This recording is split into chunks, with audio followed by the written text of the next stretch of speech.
تو اللہ فرماتا ہے کہ جانوروں میں سے، اور شر کے ساتھ الدواب بھی لگایا، یعنی مضاف اور مضاف الیہ ہے، یعنی یہاں پر مرکب اضافی ہے، تو اس لیے یہ شر میں اور دواب کی وجہ سے شر کا ترجمہ ہم نے بہت بڑا شر یا بدترین شر کا کیا گیا ہے، یعنی بے شک شروں میں سے سب سے برا جو شر ہے، سب سے برا جو ہے جانوروں میں سے، عند اللہ، اللہ کے ہاں، الصم۔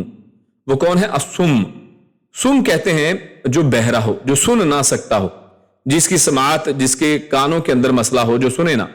البکم، اور یہ ہے گونگا، یعنی جو بول نہ سکے، یعنی پہلے سننے کا تذکرہ کیا کہ اللہ کے نزدیک سب سے برا جانوروں میں سے وہ ہے جو سنے نہ، البکم، جو گونگا ہو، بول نہ سکے، الذین، وہ جو لا یعقلون، لا نہیں، یعقلون وہ عقل رکھتا یا وہ سب سمجھتے، یعنی وہ جو سمجھتے نہیں ہیں، یعنی وہ، یہ تین صفات بیان کر دی کہ سب سے برے جانور کون ہیں؟ جو بہرے ہیں، جو گونگے ہیں اور جو سمجھتے نہیں ہیں۔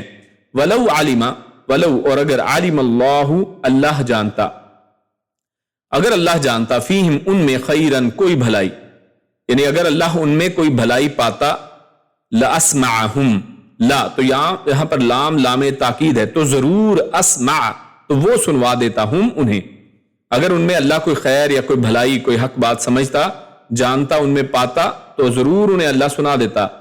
ولو اسمعہم، اور اگر وہ سنواتا انہیں، لتولوا، تو یہاں پہ پھر لام تاکید ہے، تو ضرور تولوا، وہ منہ پھیرتے، یعنی اگر سنا بھی دیتا تب بھی وہ منہ پھیرتے، وہم، اور وہ، معرضون، اور وہ اعراض کرنے والے ہوتے، اور اعراض کہتے ہیں کسی چیز سے یعنی دور ہٹنا، اس سے یعنی بچنے کی کوشش کرنا، تو وہ اسے یعنی اس سن کر بھی اس حق کے اوپر اسے اعراض کرتے، اس سے دور رہنے کی کوشش کرتے۔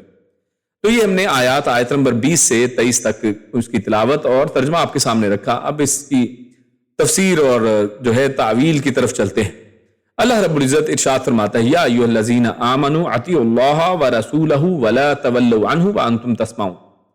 اب یہاں پر اللہ رب العزت نے سب سے پہلی بات کہ یہ اللہ رب العزت نے ایمان والوں کو مخاطب کر کے کہا، یعنی ایمان والے جو ایمان کا دعویٰ کرتے ہیں ان کو اللہ نے مخاطبت ان سے کی ہے اور ان کو اطاعت کا حکم دیا ہے۔ اور آپ جانتے ہیں کہ اس سے پہلے جو آیات چل رہی تھی ان کا تعلق اس طریقے سے تھا، کیونکہ آیات کو ایک جگہ پر لانے کا مقصد اس کے پیچھے کوئی نہ کوئی ایک ربط اور ترتیب ہوا کرتی ہے۔ تو یہاں پر ہم نے دیکھا کہ کفار کو تنبیہ کی اللہ نے، اور اس کے بعد اب مسلمانوں کو تلقین ہو رہی ہے، اور کہ جب تمہیں کسی معاملے میں رسول اللہ صلی اللہ علیہ وسلم کا حکم معلوم ہو جائے تو اس کے خلاف کسی کی مت سنو، یعنی پھر منہ نہیں موڑنا ہے جب اللہ اور اس کے رسول کی اطاعت کا معاملہ آئے، اور خصوصاً کب؟ وَأَنْتُمْ تَسْمَعُونَ، یعنی جب تم سن رہے ہو، یعنی جب کان میں تمہارے بات پڑ جائے کہ اللہ نے یہ فرمایا ہے، اللہ کے رسول نے یہ فرمایا ہے، تو جب اطاعت کا معاملہ آئے، کیونکہ سننا صرف مقصد نہیں ہے کہ تم نے سن لیا، یعنی آپ کو اگر کوئی حکم دیا جا رہا ہو تو کیا اتنا کافی ہے کہ انسان اس حکم کو صرف سن لے کہ ہاں ہم نے سن لیا ہے؟ حکم کا مقصد اصل میں کیا تھا کہ سن کر اس کی پھر اطاعت کی جائے، اس کے اوپر فرما برداری کی جائے۔ تو صرف سننا مقصد نہیں ہے بلکہ اطاعت اصل میں مقصد ہے۔ تو جب تم سن رہے ہو، جب تمہارے کانوں تک آواز پہنچ جائے، اللہ اور اس کے رسول کی بات تم تک پہنچ جائے، قرآن و سنت کے پیغامات اور شریعت کے احکامات، دین کا جو طریقہ ہے، دین کا جو چلن ہے، جب ہمارے سامنے قرآن و حدیث کی شکل میں موجود ہو، اس کو انسان اس تک وہ چیز پہنچ جائے، اس کو توفیق مل جائے، تو تب پھر اسے کیا کرنا چاہیے؟ وہ پھر اطاعت کرے، یعنی اب اس کے بعد اس کے پاس کوئی اور چارہ نہیں ہے کہ وہ پھر منہ موڑے۔ ولا تولوا، اسی لیے جو منہ موڑنا ہے اس کی نفی کر دی گئی کہ تم اب منہ نہ موڑو، یعنی جب تم نے سن لیا ہے تو اب یہ آپشن باقی نہیں ہے کہ اچھا اب ہم کر لیتے ہیں، یعنی چوائس باقی نہیں ہے، جب آپ نے سن لیا تو بھی اطاعت کرنا ہی ہوگی۔ اور ہاں، کوئی شخص اگر جاہل ہے، کسی ایک مسئلے کے بارے میں اس کو علم نہیں ہے، کسی ایک معاملے کے بارے میں قرآن و سنت نے کیا فرمایا ابھی اس کے علم میں نہیں آیا ہے، تو تب تک تو وہ معذور ہے، اس کا عذر قبول ہو جائے گا۔ لیکن جب اس نے سن لیا تو اس کے بعد ولا تولوا، پھر اس سے منہ نہیں موڑنا ہے، کسی بھی صورت میں خلاف ورزی پھر قابل قبول نہیں ہے۔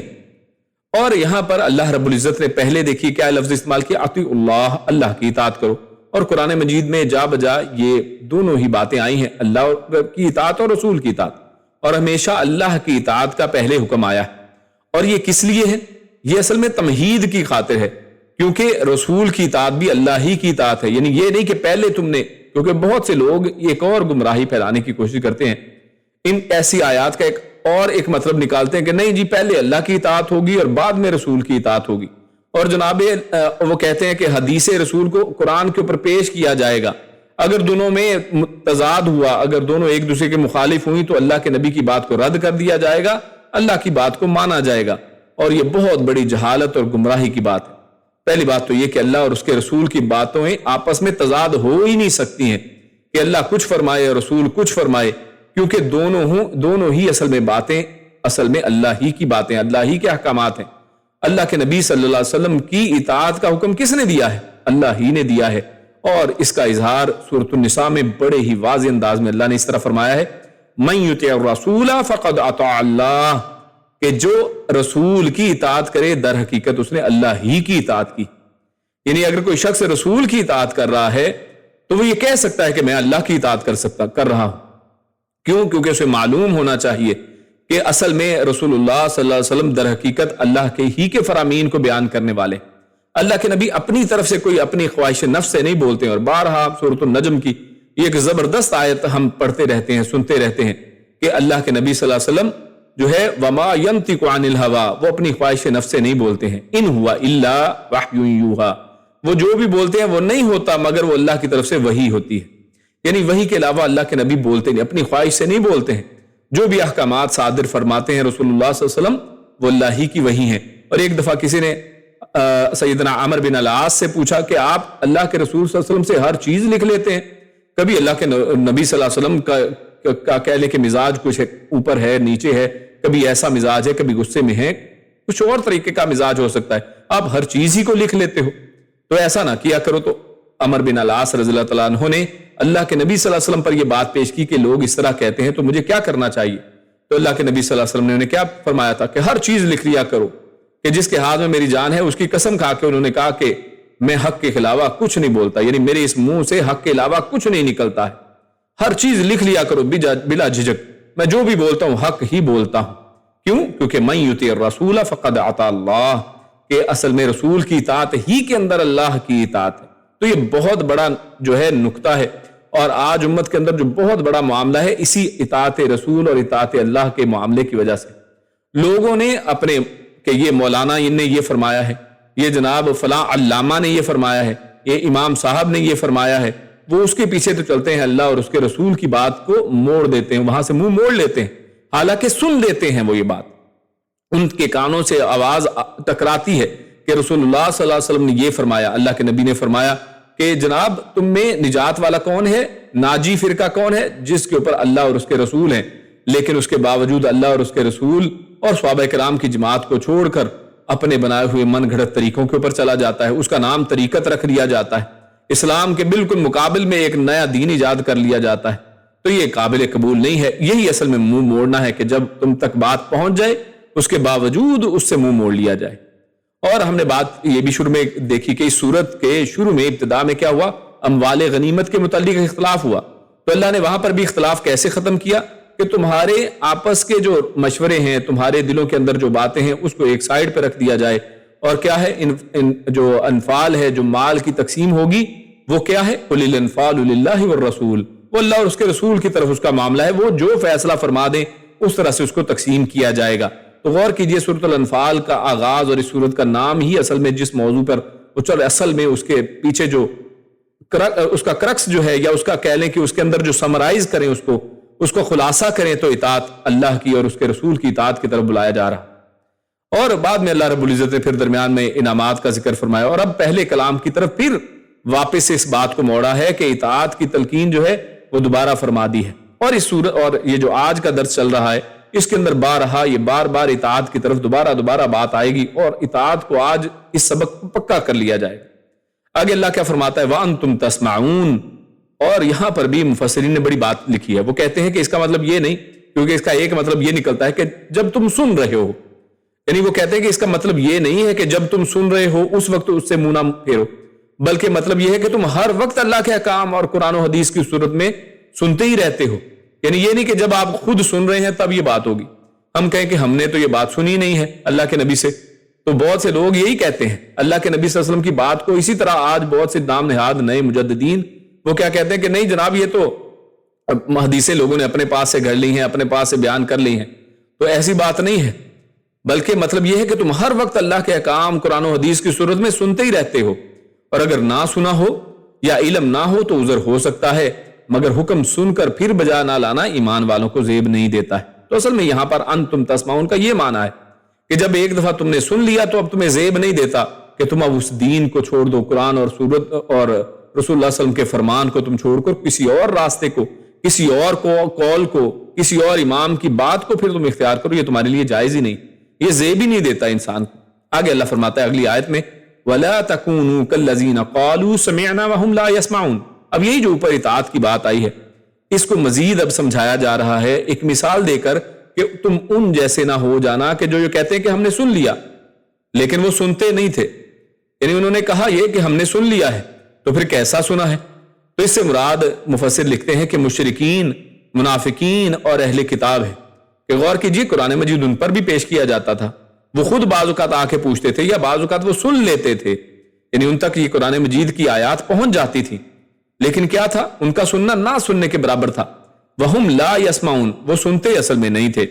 تو مفسر لکھتے ہیں کہ اس سے مراد اصل میں تمام مشرک جن تک یہ بات پہنچی، اسی طرح منافقین جو خود رسول اللہ صلی اللہ علیہ وسلم کی محفلوں میں بیٹھتے تھے، اور اہل کتاب ہیں جو سوال لے کر اللہ کے نبی صلی اللہ علیہ وسلم کے پاس آیا کرتے تھے. اور دین کے اوپر آپ جانتے ہیں آج بھی اہل کتاب قرآن و سنت کے اوپر ریسرچ کرتے ہیں، باقاعدہ اس کو پڑھتے ہیں، اس کو سنتے ہیں، لیکن اس کے بعد وہم لا یسمعون، لیکن وہ سنتے نہیں ہیں.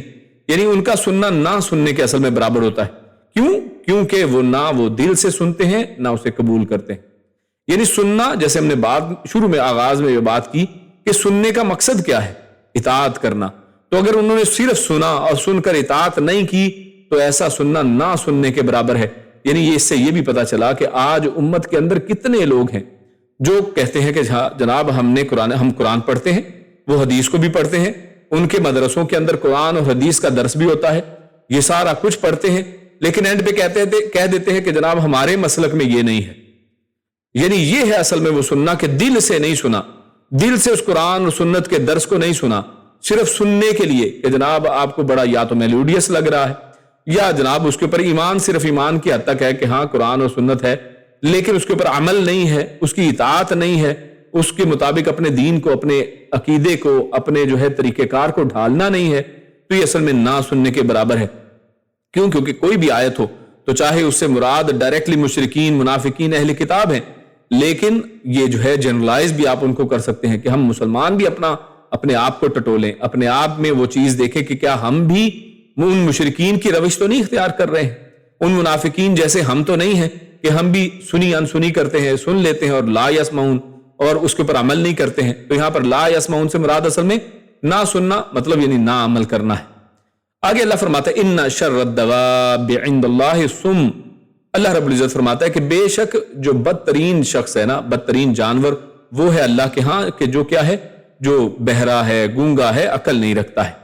اب اس حوالے سے ہم دیکھتے ہیں کہ الدواب جو ہے یہ اصل میں تو دابا کو کہتے ہیں، اور دابا زمین پر کوئی بھی چلنے والی چیز ہے، اور عموماً یہ لفظ جو ہے جانوروں کے لیے استعمال ہوتا ہے. عموماً لوگ سمجھتے ہیں کہ شاید صرف یہ زمین پہ چلنے والے جو جانور ہیں، جو کیڑے مکوڑے ہیں، جاندار ہیں، ان کے لیے. اور لیکن یہاں پر دیکھیے کہ انسان کو دواب کے اندر شامل کیا گیا ہے، اور انسان کو دواب میں اس لیے شمار کیا کہ کتب لغہ میں ہر جاندار کو دابا کہہ لیتے ہیں، اور کیونکہ انسان بھی جاندار ہے تو لہٰذا الدواب کے اندر وہ شامل ہے. یعنی گرامیٹیکلی یہ بات بالکل کریکٹ ہے، اور دواب کے اندر انسان بھی شامل ہے کیونکہ انسان بھی جیتا جاگتا ہے، جاندار ہے. اور اس طرح مصباح اللغات ہے، اس میں مصباح میں دابتن زمین کا ہر جاندار، چاہے وہ خواہ ہو اور چاہے سمجھدار ہو، چاہے سمجھ نہ رکھتا ہو، عقل والا ہو، عقل والا نہ ہو، وہ سب اس میں شامل ہیں. یعنی کفار اور منافقین اس سے یہاں پر مراد ہے. کون؟ جو کفر کرنے والے ہیں، جو منافق ہیں، کہ اسلام کا دعویٰ کرنے والے ہیں لیکن اصل میں مسلمان نہیں ہیں، جو کان سے اچھی بات نہ سنیں، جیسے اوپر بات ہوئی لا یسمعون، سننا ان کا کیسا ہے کہ نہ سننے کے برابر ہے. اور کیا ہے؟ اور ان کو مثال دیکھیں اللہ رب العزت نے کن جیسی دے دی ہے کہ جو بہرے ہیں. یعنی غور کیجئے کہ وہ ایسے ہیں کہ جیسے انہوں نے کچھ سنا ہی نہیں، کیونکہ بہرا وہ تو کچھ سنتا ہی نہیں ہے. البکم، بکم کس کو کہتے ہیں؟ کہ جو گونگا ہو، یعنی ایک بات انسان پہلے سنتا ہے، پھر سننے کے بعد اس کو پروسیس اس کی عقل کرتی ہے، اس کے بارے میں غور و فکر کرتی ہے، اس کے اوپر انسان عمل کرتا ہے. یعنی ان کا سننا اس انداز میں ہوتا ہے کہ جیسے نہ سنا ہو، یعنی بہروں کی طرح، کہ جیسے بہرا کچھ سن ہی نہیں سکتا. اس طرح بکم انسان جب سن لیتا ہے نا، تو سننے کے بعد پھر اس کے اوپر بات چیت کرتا ہے، اس بات کو آگے دوسروں تک منتقل کرتا ہے، اس کے بارے میں سوال جواب کرتا ہے تاکہ اس تک حق جو ہے پہنچ جائے، حق اس کے اوپر کھل جائے. لیکن وہ گونگے کی طرح ہے، بولتا بھی نہیں آگے سے. یا پھر دین اس کو سمجھ میں آ جاتا ہے لیکن اس کے اوپر کلمہ حق کو بیان نہیں کرتا ہے. یعنی کتنے لوگ تھے جو جانتے تھے کہ اللہ کے نبی ہیں، ابو جہل تک جو ہے وہ اس کو یہ پتا تھا کہ یہ رسول اللہ ہی ہیں، یہ اللہ ہی کی طرف بھیجے گئے ہیں، کیونکہ رد اس کا نہیں کر سکتے تھے، ہر چیز واضح، حق واضح تھا. لیکن گونگے بن گئے کہ اب اس کے اوپر ان کی زبانیں ان کا ساتھ نہیں دیتی ہیں کہ کلمہ حق کو تسلیم کر کے زبان سے ادا کر لیں. اور اسی لیے ایمان کے اندر دیکھیں شرط کیا ہے کہ انسان سنتا ہے اس کے ساتھ اور پھر اس کو زبان سے ادا کرتا ہے. زبان سے ادائیگی ضروری ہے، لازم ہے. یعنی صرف دل کا ایمان قابل قبول نہیں ہے بلکہ زبان سے اس کا اظہار بھی جو ہے وہ ضروری ہے. تو جو سب سے بدترین جو جانور ہے وہ ہے کہ جو ایک تو سن نہیں سکتا، پھر سن لے تو پھر گونگا ہے، یعنی سنتا نہیں ہے، دوسرا یعنی بول بھی نہیں سکتا ہے. اور تیسرا کیا ہے؟ لا یعقلون، اس کے اندر عقل ہی نہیں ہے کہ وہ عقل سے کام لے. تو یہ بات ہے کہ انسان اچھی بات نہ سنے، زبان سے اچھی بات نہ نکالے اور اللہ کی دی ہوئی عقل سے کام نہ لے، تو وہ اللہ کے نزدیک جو ہے چاہے وہ انسان ہی کیوں نہ ہو جس کو عقل مند مخلوق سمجھا جاتا ہے لیکن وہ عقل مند ہونے کے باوجود وہ جانوروں سے بھی بدتر ہے. یعنی جانوروں کی جتنی بھی کیٹیگریز ہیں، جتنے بھی جاندار ہیں، اب غور کرو ان میں کیسے کیسے ہیں کہ جو زمین کے نیچے رہتے ہیں، جن کو غلیظ جانور بھی سمجھا جاتا ہے، جس میں سور بھی شامل ہے. تو اللہ کیا کہہ رہے؟ بدترین یہ ہے. یعنی غور کرے سور سے بھی برا اور بدترین جانوروں میں سے بدترین یہ شخص ہے کہ جو بہرا ہے، جو گونگا ہے، جو عقل نہیں رکھتا ہے. کیونکہ جانور وہ تو اپنی فطری تقاضوں کے مطابق زندگی بسر کرتے ہیں، لیکن جانوروں کو اللہ نے ایک مقصد دیا. جیسے ہنی بی ہے، شہد کی مکھی ہے، اس کو ایک مقصد دیا کہ تم نے یہ عمل کرنا ہے، پھولوں سے رس چوسو، اپنا یہ عمل کرو. اسی طرح وہ تسبیحات کرتے ہیں یہ جانور، تو ان کو جو مقصد اللہ نے جس مقصد کے لیے پیدا کیا وہ اپنا مقصد پورا کر رہے ہیں. لیکن یہ لوگ جو انسان ہیں، ان لوگوں کو عبادت کے لیے اللہ رب العزت نے پیدا کیا. وَمَا خَلَقْتُ الْجِنَّ وَالْإِنسَ إِلَّا لِيَعْبُدُونَ، کہ انسان اور جن کو اللہ نے عبادت کے علاوہ اور کسی مقصد کے لیے پیدا نہیں کیا. تو اصل مقصد ہی نہیں پورا کر رہا، مگر یہ اس غرض کو بھی پورا نہیں کرتا جو ایک بیسک مقصد ہے اس کا، تو ایک بیسک مقصد کو بھی پورا نہیں کرتا ہے. تو اس کا مطلب ہے کہ یہ شخص ان جانوروں سے بھی برا ہے کہ جو کم از کم اپنا مقصد تو پورا کرتے ہیں. اور یہاں پر ایک اور اہم بات مفسر لکھتے ہیں کہ یہاں پہلے بہرے ہونے کا ذکر کیا، سب سے پہلے بہرے ہونے کا ذکر ہے، پھر گونگے ہونے کا، کیونکہ حق سن کر ہی اس کی تائید اور تبلیغ زبان سے ہوتی ہے. پھر آخر میں بے عقل ہونے کا اللہ نے ذکر کیا ہے، کیونکہ بعض بہرے اور گونگے، یہ بڑا بہترین پوائنٹ ہے کہ بعض جو ہیں وہ بہرے بھی ہوتے ہیں اور گونگے بھی ہوتے ہیں لیکن عقل سے حق کو سمجھ لیتے ہیں. یعنی ان کی عقل میں یہ بات آ جاتی ہے، حالانکہ سنا نہیں کبھی، حالانکہ بول نہیں سکتے ہیں، لیکن اللہ ان تک حق کو پہنچا دیتا ہے، سمجھ جاتے ہیں، باتوں کو دیکھ کر ہی پہچان جاتے ہیں اور اسے قبول کر لیتے ہیں. مگر یہ ایسے لوگ جو حق کو سن بھی لیں، دیکھ بھی لیں، اس کے باوجود عقل سے کام نہ لیں، اسے قبول نہ کریں، تو یہ لوگ اصل میں یہ تینوں چیزوں سے خالی ہیں. یعنی ان میں یہ ہونا نہ ہونے کے برابر ہے، جیسے پہلے بیان ہوا کہ وہ ان کا سننا کیسا ہے، جیسے وہ نہیں سنتے. آگے اللہ رب العزت آیت نمبر 23 میں کیا ارشاد فرماتا ہے؟ وَلَوْ عَلِمَ اللَّهُ فِيهِمْ خَيْرًا لَأَسْمَعَهُمْ، کہ اللہ رب العزت اگر جانتا ان میں کسی طرح کی کوئی خیر، خیرن یہ نکرہ ہے، اور نکرہ ہو تو کسی طرح کی خیر، یعنی کوئی بھی خیر، یہ اس میں مراد ہے. یعنی اگر ان میں اللہ تھوڑی بھی خیر پاتا تو لَأَسْمَعَهُمْ، تو ان کو سنوا دیتا. یعنی اگر ان کے دل میں خیر کی طلب ہوتی، یعنی مطلب یہ ہے کہ اللہ رب العزت دل میں کیا دیکھتا ہے، اللہ رب العزت کیا جانتا ہے، ان کے بارے میں اللہ رب العزت نے جان لیا، کیونکہ اللہ رب العزت دلوں کے حال جانتا ہے، اللہ رب العزت مستقبل کو جانتا ہے. جب اللہ نے دیکھ لیا کہ ان کے اندر خیر کی طلب ہی نہیں ہے، کیونکہ جب تک انسان طلب نہیں کرتا نا اس وقت تک وہ چیز اس کو نہیں ملتی ہے. اور ایک بڑی اہم بات میں بتاتا ہوں، وہ یہ ہے کہ ہم ایک لفظ استعمال کرتے ہیں جسے کہتے ہیں کہ ہمیں توفیق نہیں ہوئی، یا فلاں شخص کو توفیق نہیں ہوئی. یہ توفیق اصل میں کیا ہے؟ تو عربی ہی میں لفظ ہے، اردو میں بھی لفظ استعمال ہوتا ہے، جس کا مطلب ہے موافقت ہونا. یعنی کوئی چیز اس کے موافق ہو جائے، دو بندے ایک چیز پر متفق ہو جائیں تو اس کو کہتے ہیں موافقت ہو گئی. تو انسان پہلے ایک چیز کا مطالبہ کرے، اپنے دل کے اندر اس کی خواہش ظاہر کرے، اور اللہ اس سے موافق ہو جائے کہ جا تو نے جو خواہش ظاہر کی میں اس کو قبول کرنے میں تیری مدد کرتا ہوں. یعنی تو نے حق کی طرف آنا چاہا، اللہ اس کے لیے راستے آسان کر دیتا ہے. تو نے برائی کے راستے کو اختیار کرنا چاہا، اللہ رب العزت اس کے لیے وہ چیز اس کی توفیق پھر دے دیتے ہیں کہ جا پھر کرتا رہے. تو یہی ہے، اللہ رب العزت نے جب جان لیا کہ ان کے دل میں خیر کی کوئی طلب ہی نہیں ہے، تو اللہ رب العزت نے پھر کیا، اللہ اسی کے بارے میں یہاں پر ارشاد فرما رہا ہے کہ ان کے دل میں خیر کی طلب ہوتی تو اللہ تعالیٰ ان کے لیے سننے کو نافع بنا دیتا. خیر لاسمعہم، تو اللہ رب العزت جو ہے ان کو سنوا دیتا. انہیں اگر سننے سے ان کو کوئی فائدہ ہونا ہوتا اللہ انہیں سنوا دیتا. اور اگر اللہ آگے فرماتا ہے ولو اسمعہم، اور اگر وہ سنواتا انہیں، یعنی اگر وہ سن ہی لیں. اب یہاں پر یہ جو دوبارہ لاسمعہم آیا ہے، لو کے بعد لو اسمعہم، یعنی اگر وہ سنواتا، تو یہاں پر سنوانے سے مراد جو ہے کانوں کے ساتھ سنوانا ہے، کیونکہ دل کے اندر تو ان کی لالچ ہے ہی نہیں، ان کو خواہش ہے ہی نہیں حق کو جاننے کی. تو یعنی کہہ لیں کہ ان کے دل میں کوئی طلب ہی نہیں ہے کہ وہ حق کو جاننا چاہیں. تو اس لیے اللہ فرماتا ہے کہ اگر اللہ انہیں سنوا بھی دے، یعنی ایسا شخص جو سننا نہ چاہے، مثال کے طور پہ ہوتا ہے نا بعض اوقات مجبوراً کوئی لوگ سنتے ہیں، تو اگر مجبوراً کسی کو بندہ سنوائے تو کیا اس کے اوپر کوئی اثر ہوتا ہے؟ نہیں ہوتا، یعنی کیونکہ وہ شخص دل میں اس کی طلب ہی نہیں ہے. تو یہ ہے مراد یہاں پر وَلَوْ أَسْمَعَهُمْ لَتَوَلَّوْا وَهُمْ مُعْرِضُونَ، یعنی اس سے مراد وہ سنانا ہے جو دل سے ہو اور فائدہ مند ہو. یعنی جو پہلا تھا لا اسمعہم، اور لو اسمعہم سے مراد محض کانوں سے سنوانا ہے. یعنی اگر انہیں اسی حال میں کہ ان کے اندر کوئی بھلائی نہیں ہے اگر سنواتا تو یقیناً وہ منہ پھیر کر چل دیتے.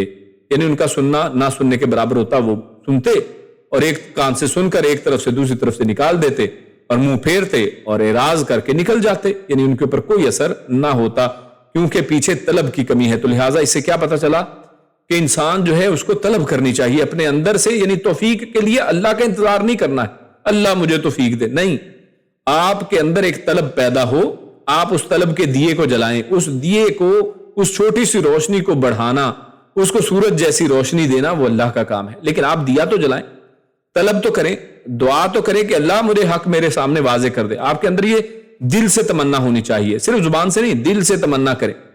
اور اسی لیے کہتے ہیں کہ در حقیقت یہ بڑا اہم پوائنٹ ہے کہ مسلسل گناہوں کے ارتکاب سے انسان میں وہ استعداد ختم ہو جاتی ہے. یعنی انسان جب بار بار گناہ کرتا رہتا ہے نا، یعنی گناہوں کی دلدل میں پھنسا رہتا ہے، تو اس کے اندر سے وہ قوت، طاقت، وہ استعداد ہی باقی نہیں رہتی، وہ ختم ہو جاتی ہے. اور جو ایمان اور راہ ہدایت کی پیروی کے لیے بیج کی حیثیت رکھتی ہے، پھر جب بیج ہی نہ ہو تو پھل کی امید کیا ہو سکتی ہے؟ یعنی اس کے دل میں بیج ہی نہیں ہے، بیج کو پانی ملتا ہے نا پھر وہ بڑھتا ہے نا، تو بیج ہی نہیں ہے اس کے اندر. اسی لیے دوسری آیت میں اللہ رب العزت فرماتا ہے قرآن مجید میں سورۃ المطففین میں کلا بل ران علی قلوبہم ما کانوا یکسبون، کہ خبردار رہو کہ ان کے برے اعمال ان کے دلوں پر زنگ بن کر چھا گئے. یعنی جب انسان برے اعمال کرتا چلا جاتا ہے تو اس کا اصل میں اس کے اوپر بد اثر یہ ہوتا ہے کہ وہ اصل میں حق کی توفیق سے محروم ہو جاتا ہے.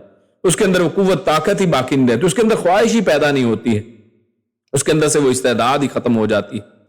اور اس کے حوالے سے آپ جانتے ہیں کہ بعض اوقات انسان جو ہے وہ حدیثوں کے اندر آتا ہے کہ انسان گناہ کرتا رہتا ہے تاکہ اس کے دل کے اوپر کالے سیاہ دھبے لگتے چلے جاتے ہیں، اس کا دل پورا سیاہ ہو جاتا ہے. یا اسی طرح حدیث میں آتا ہے کہ انسان جھوٹ بولتا رہتا ہے حتیٰ کہ اللہ رب العزت اس کو جھوٹا لکھ لیتے ہیں. یعنی اتنا جھوٹ بولتا ہے کہ اس کو جھوٹا لکھ لیا جاتا ہے. تو یہ حالت اللہ رب العزت ہمیں اس حالت سے بچائے. اللہ رب العزت ہر وقت ہمارے دل کے اندر جو حق کو حاصل کرنے کی طلب، اس کی امید، اس کے لیے جو ہے خواہش، اس کو اجاگر رکھے. اس کے بعد آگے چلتے ہیں. اللہ رب العزت آیت نمبر 24-25 کے اندر کیا ارشاد فرماتا ہے؟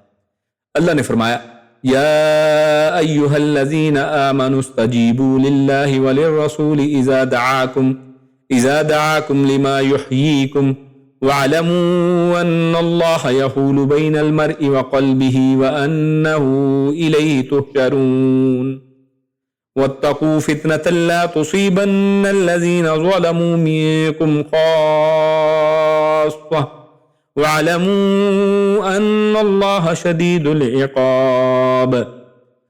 یا ایھا الذین آمنوا، یا ایھا، یہ وہی بات پہلے جو ہم ذکر کر چکے ہیں، اے لوگو، آمنو جو ایمان لائے ہو، استجیبو میں شروع میں سین تا ہے جو طلب کے معنی میں ہوتا ہے، لیکن یہاں پر وہ مراد اصل میں نہیں ہے، اس کی تفسیر میں ہم آگے چلیں گے. استجیبو، جیب جواب جو اردو میں ہم لفظ جیسے بولتے ہیں، تو یہ اصل میں معنی ہے، یعنی تم مانو، جواب دو سے مراد یعنی مانو، تم سب مانو، للہ اللہ کی، وللرسول اور رسول کی، تم اللہ اور اس کے رسول کی بات کو مانو، کب؟ اذا دعاکم، جب وہ تم کو پکاریں، جب وہ دعوت دیں، تو جب بھی اللہ اور اس کے رسول کی طرف سے دعوت ملے، یعنی قرآن و سنت کے اوپر عمل کرنے کی دعوت، تو کیا کرنا ہے؟ استجیبو، تو تم اس کو مانو، لما یحییکم، کس لیے؟ اس چیز کی جو، یعنی اس چیز کی دعوت، یحییکم، جو تمہیں حیات بخشنے والی ہو، یحیی میں حیات ہے، حیات اردو میں بھی ہم لفظ استعمال کرتے ہیں زندگی کو، یعنی جو تمہیں زندگی دینے والی ہو، جو زندگی بخشنے والی ہو تمہیں۔ وَعْلَمُوا، اور تم سب جان لو، ان اللہ، کہ بے شک اللہ، یحولو، حولو یہ حائل ہونا ہوتا ہے نا، دو چیزوں کے درمیان میں کوئی چیز آ جائے اسے کہتے ہیں حائل ہونا، تو اللہ حائل ہوتا ہے بینا، درمیان میں، المرئی، بندے کے، وقلبہ، اور اس کے دل کے، وَأَنَّهُ، اور بے شک وہ، الیہ، اسی کی طرف، تحشرون، سب اکٹھے کیے جائیں گے، یعنی اسی کی طرف تم سب اکٹھے کیے جاؤ گے۔ وَاتَّقُوا، اور تم سب ڈرو، فِتْنَةً، اس ایک فتنے سے، لا تصیبن، لا نہیں، تصیبن یہ یعنی پہنچنا یا واقع ہونا، جو ہرگز نہیں پہنچے گا، الذین، ان لوگوں کو، ظلموا، جن سب نے ظلم کیا، منکم، تم میں سے، خاص طور پر، یعنی جو خاص طور پر جنہوں نے تم میں ظلم کیا، صرف ان کو نہیں پہنچے گا۔ وَعْلَمُوا، اور جان لو، ان اللہ، کہ بے شک اللہ، شدید العقاب، وہ سزا دینے میں بڑا ہی سخت ہے۔ تو یہ ہم نے آیتیں تلاوت کی 24 اور 25، تو اس میں اللہ رب العزت نے کیا ارشاد فرمایا ہے؟ اللہ رب العزت ارشاد فرماتا ہے، یا ایھا الذین آمنوا استجیبوا للہ وللرسول۔ تو یہاں پر اب پھر دیکھیے اطاعت ہی کی طرف ایک معاملہ دوبارہ اس کو اور زیادہ وضاحت کی جا رہی کہ اطاعت تو کرنی ہے، جیسے ہم نے پڑھ لیا، سمجھ لیا پچھلی آیات کے اندر کہ ہم نے اللہ کی اطاعت ہر حالت میں کرنی ہی ہے اور منہ نہیں موڑنا ہے، اور جیسے ہی سنے اسی وقت اطاعت کرنی۔ اب آگے اس اطاعت کو کرنا کس طرح سے ہے؟ کیا اس کے اندر انسان ڈیلے کر سکتا ہے؟ کیا فوراً کرے، بعد میں کرے، کیا وقت اس کو لے لے، اچھا میں سوچتا ہوں، سوچنے کے بعد کروں گا، کیا اس طرح وقت اللہ نے دیا ہے؟ اب اس کا جواب یہاں پر ہے۔ تو یہاں پر ایک بات اور سمجھنے والی وہ یہ کہ استجیبو، جس کے بارے میں نے حوالہ بھی دیا کہ یہاں پہ استجیبو ہے، اور ہم نے پچھلے ایک درس میں بیان کیا تھا کہ سین تا شروع میں لگ جائے تو اس سے مراد، یعنی یہ باب استفعال سے ہے جو عربی گرامر جانتے ہیں، کہ اس میں یعنی طلب کا معنی ہوتا ہے، لیکن یہاں پر یہ طلب کا معنی مراد نہیں ہے۔ کیوں؟ اس کی دلیل ہمارے سامنے صحیح بخاری کی حدیث ہے 4474، اس کے الفاظ سے مفسرین نے اس کی دلیل یہ لی ہے کہ یہاں پر طلب کرنے کا معنی نہیں، بلکہ فلم اجبہ کے لفظ سے انہوں نے، فلم اجبہ کے لفظ سے وہ کہتے ہیں کہ یہاں پر اس سے مراد اجیبو ہے، یعنی استجیبو سے مراد کیا ہے؟ اجیبو، یعنی قبول کرو، بات مانو، یعنی ماننے کو طلب کرنے کی بات نہیں ہو رہی بلکہ بات ماننے کی بات ہو رہی ہے، یعنی جب بھی اے ایمان والو اللہ اور اس کے رسول تمہیں بلائیں تو کیا کرو؟ بات مانو۔ اچھا، لہٰذا سین اور تا یہ پھر کس لیے ہے؟ تو اس کے حوالے سے مفسر لکھتے ہیں کہ یہ بعض اوقات کیا ہوتا ہے کہ عربی میں یہ بھی ایک قاعدہ ہے کہ جب کسی عربی کے لفظ کے اندر حروف کا اضافہ ہو، زیادتی ہو، تو معنی کے اندر بھی اضافہ اور زیادتی ہو جاتی ہے۔ یعنی یہاں پر اس کا ایک اور مقصد ہے، یعنی اللہ اس کے اور اس کے رسول کی پکار پر کیا ہے؟ یعنی عجیبو کے اندر زیادتی ہے معنی کے اندر، یعنی بڑی خوشی سے لبیک کہو، خوشی سے اس کو مانو، اور یعنی تم پر یا پھر اس کو ماننا لازم ہو گیا ہے، یعنی اس کو لازمی طور پر اپنے لیے لازم سمجھتے ہوئے مانو، یعنی یہ نہیں کہ اچھا سنت ہی ہے نا کوئی بات نہیں چھوڑ لیتے ہیں۔ ہم میں سے کتنے ہی لوگ سنتوں کو یہ کہہ کے چھوڑتے ہیں کہ نہیں، اور یہ بات معروف ہے کہ ہم لوگ سنتوں کو یعنی سنتیں کہہ کے چھوڑ دیتے ہیں، جبکہ صحابہ کرام کی جماعت ایسی جو جماعت تھی کہ جو سنت کو سنت ہونے ہی کی وجہ سے پکی اس کے اوپر لازم پکڑتی تھی کہ یہ سنت ہے، اچھا اس کو لازمی پکڑنا ہے۔ اور آج ہم کیا کرتے ہیں؟ اچھا سنت ہے نا، اوکے، اس کو اس کا مطلب چھوڑا جا سکتا ہے۔ یعنی دیکھیے ہمارا یعنی کہہ لیں پولز اپارٹ، ہمارا یعنی ایسٹ اور ویسٹ والا ان کے ساتھ تعلق ہے۔ صحابہ کرام سنت کو کس طرح عمل کرتے اور ہم سنت کو کیسی غیر اہمیت دیتے ہیں۔ تو یہاں پر یہ یعنی جب بات ماننی ہے تو کیسے؟ اس کو لازمی ماننا ہے، خوشی سے ماننا ہے، دل کے ساتھ ماننا ہے۔ اور دوسرا بڑا اہم نقطہ، اذا دعاکم، یعنی اذا کا مطلب ہے جب، یعنی جس وقت وہ کہیں اسی وقت ماننا ہے۔ یہ نہیں کہ اس کے اندر ڈیلے کر لیں، یہ نہیں کہ اچھا میں سوچتا ہوں، اچھا اس کے بارے میں فیصلہ کرتا ہوں، اچھا ابھی تو مجھے فلاں کام ہے، اس کے بعد دیکھوں گا، پھر سوچیں گے اور پھر پوچھیں گے فلاں علماء سے، پھر کریں گے۔ اللہ کے نبی صلی اللہ علیہ وسلم کی صحیح حدیث آپ کے سامنے واضح حکم آ گیا تو اس کے بعد آپ کا اس کے اوپر عمل کرنا لازمی۔ ہاں اگر واضح حکم نہیں ہے، اس کے اندر سے کوئی مسئلہ نکالا گیا ہے کسی طریقے سے جو واضح نہیں ہے، تو علماء کی طرف یقیناً جائیں۔ خود اللہ نے حکم دیا ہے کہ آپ جس کے بارے میں نہیں جانتے فَاسْأَلُوا أَهْلَ الذِّكْرِ إِن كُنتُمْ لَا تَعْلَمُونَ، راسخون فی العلم جو ہیں ان سے پوچھا جائے۔ لیکن جو بالکل واضح احکامات ہیں ان کے اندر تردد کرنا، اس کے اندر پس و پیست کرنا کہ اچھا دیکھتے ہیں ہمارے میں تو ہے یا نہیں ہے، علماء سے پوچھیں گے، اپنے مولوی صاحب سے پوچھیں گے، نہیں۔ اللہ کیا فرماتا ہے؟ اِذَا دَعَاكُمْ، جب وہ تمہیں بلائیں، جب بھی۔ اور آج دیکھیے بلانا کیسا ہے، اس زمانے میں تو اللہ اور اس کے رسول یعنی اللہ کا بلانا، قرآن مجید نازل ہو رہا تھا، نزول قرآن کا زمانہ تھا، آج تو قرآن نازل ہو چکا ہے۔ اور رسول کا بلانا کیا ہے؟ رسول اس وقت تھے ڈائریکٹ بلاتے تھے، آج احادیث کی شکل میں رسول اللہ صلی اللہ علیہ وسلم ہمیں بلاتے ہیں، احادیث ہمیں اللہ کے نبی کی اطاعت کی طرف بلاتی ہے۔ تو آج کا بلانا کیا ہے؟ احادیث اور سنت کی طرف جو جانا اور سنت کو اپنے لیے ایک بلاوا سمجھنا، یہ اصل میں دعا ہے، یہ بلانا ہے، پکار ہے۔ تو اور دوسرا اذا، یعنی جیسے ہی پکاریں، یعنی فوراً قبول کرو، دیر نہیں کرنی اس میں، یہ ہے اذا کا معنی کہ جیسے ہی پکارا اسی وقت لبیک کہنا ہے۔ اور اس حوالے سے ہمارے سامنے کچھ واقعات اور کچھ چیزیں ہم بیان کرتے ہیں۔ تو ابی بن کعب رضی اللہ تعالیٰ عنہ وہ نماز پڑھ رہے تھے، صحیح، یہ ترمذی کی حدیث ہے، اور اس میں دیکھیں اور اسی طرح کی حدیث صحیح بخاری کے اندر بھی ہے۔ ترمذی کی حدیث میں ابی بن کعب رضی اللہ تعالیٰ عنہ کے حوالے سے، اور صحیح بخاری کی حدیث میں ابو سعید بن معلہ رضی اللہ تعالیٰ عنہ کے حوالے سے واقعہ ایک ہی جیسا ہے۔ اور واقعہ کیا ہے کہ نماز پڑھ رہے تھے، اچھا کہ رسول اللہ صلی اللہ علیہ وسلم نے انہیں بلایا، اللہ کے نبی آواز دیتے ہیں، وہ نماز پوری کر کے آئے تو آپ نے یہ آیت پڑھ کے فرمایا کہ تم نے اللہ تعالیٰ کا یہ فرمان نہیں سنا؟ انہوں نے کہا آئندہ میں انشاءاللہ، یعنی یہ آیت یہی والی پڑھی کہ اللہ اور اس کے رسول کی اطاعت کرو، اس کے جواب دو، یا ایھا الذین آمنوا استجیبوا للہ وللرسول اذا دعاکم۔ اللہ کے نبی نے یہ آیت پڑھ کے سنائی کہ کیا تم نے یہ آیت نہیں سنی، اس کے باوجود تم نے نماز کو جاری رکھا ہے؟ تو پھر انہوں نے کیا آگے سے کیا کہا؟ انہوں نے کہا کہ آئندہ میں انشاءاللہ ایسا نہیں کروں گا، یعنی ان کو بات سمجھ میں آ گئی، اور انہوں نے کہا کہ آئندہ یعنی چاہے نماز بھی ہو رہی ہو، اگر تمہیں اللہ اور اس کے رسول بلائیں فوراً اپنی نمازیں چھوڑ دو، یا پھر نماز کے اندر کوئی حکم ہے جس کی مثال، بہترین مثال ہمارے سامنے کیا آتی ہے؟ قبلے کی تحریف کا معاملہ آتا ہے، جب قبلہ بدلا جاتا ہے۔ اللہ رب العزت جو ہے مسلمانوں کو، پہلے مسلمان کس طرح منہ کر کے نماز پڑھتے تھے؟ قبلہ اول کی طرف، یعنی کون سا قبلہ؟ بیت المقدس کی طرف، اللہ اس کی آزادی دے۔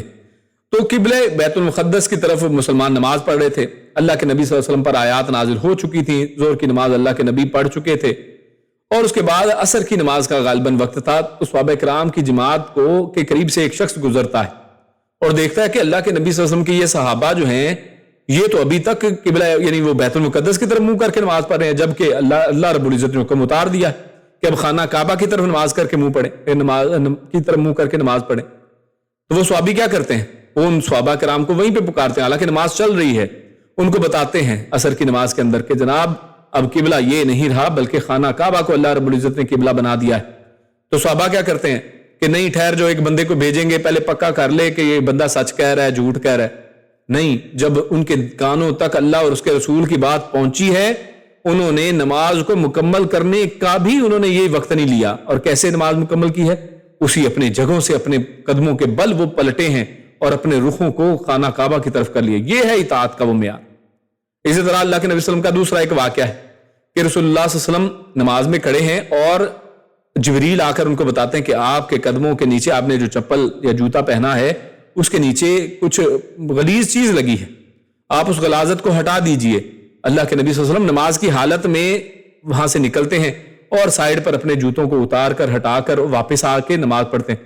صحابہ کرام بھی نماز میں اللہ کے نبی کے پیچھے ہیں اور وہ دیکھتے ہیں کہ اللہ کے نبی گئے ہیں اور جوتا اتارا ہے، صحابہ کرام نے بھی جوتے پہنے ہوئے تھے، سارے صحابہ جاتے ہیں اور وہ بھی اپنے جوتے اتار کے آ جاتے ہیں۔ یہ ہے وہ معیار، یہ ہے اطاعت کا وہ طریقہ جس کے بارے میں فرمایا جائے اذا دعاکم، کہ جیسے ہی تمہارے پاس اللہ اور اس کے رسول کی بات پہنچے، اللہ اور اس کے رسول تمہیں بلائیں، اللہ اور اس کے رسول کا پیغام تمہیں آج سنایا جائے 1400 سال بعد، اذا دعاکم، جب بھی تم سن لو، جس دن تمہیں اس کا علم ہو جائے تو کیا کرنا ہے؟ استجیبو، تم نے اس کو قبول کرنا ہے، اور کوئی چارہ نہیں، قبول کرنا۔ یہ ہے اسلام، یہ ہے مسلم۔ اسلام کا مطلب کیا ہے؟ اپنے آپ کو سرنڈر کر لینا، اللہ کے سامنے اپنے آپ کو رکھ دینا کہ جو حکم ملے گا وہ کروں گا، اسی کو مسلم کہتے ہیں۔ مسلم کا معنی مفہوم بھی یہی ہے۔ اس کے بعد اللہ کیا کہتے ہیں کہ کس کی طرف بلایا ہے؟ اچھا، اب یعنی جو دعا ہے، جو بلاوا ہے، اس کو یہاں پر اس آیت میں خاص چیز کی طرف بھی اشارہ کیا، لما یحییکم، یعنی اس کی طرف بلاوا کہ جو تمہیں زندگی بخشے۔ یعنی جب اللہ اور اس کے رسول تمہیں ایسی چیز کی طرف بلائیں جو تمہیں زندگی بخشنے والی، تو اب یہ زندگی بخشنے والی چیز کیا ہے؟ تو اس کے بارے میں مفسرین کے اور سلف میں جو مفسرین ہیں ان کے مختلف اقوال ہیں۔ اکثر نے اس سے مراد کیا لیا ہے؟ جہاد، یعنی لما یحییکم میں زندگی بخشنے والی چیز کیا ہے؟ جہاد ہے۔ غور کریں، جہاد میں حالانکہ قتال ہوتا ہے، مسلمان شہید ہوتے ہیں، لیکن اللہ کیا فرما رہا ہے؟ یہ زندگی بخشنے والی چیز۔ تو اکثر نے یہ مراد لیا ہے، اور بعض نے اس سے مراد شریعت کو بھی لیا ہے، شریعت کے احکام جتنے بھی ہیں وہ مراد۔ بعض نے اس سے مراد قرآن مجید کو لیا ہے کہ قرآن اس سے مراد ہے، قرآن اور اس کے اندر جتنے بھی احکامات، اور بعض نے یعنی عمومی طور پہ شریعت کی طرف پوری کی طرف کیا۔ لیکن کچھ بھی کہہ لیں، شریعت میں کے اندر سے ہی جہاد ہے، تو اور اکثر کا قول یہی جہاد ہی کی طرف ہے۔ اور اس حوالے سے ہم یہ بھی جانتے ہیں کہ جہاد جو ہے وہ دنیا اور آخرت میں زندگی کا سب سے بڑا ذریعہ ہے۔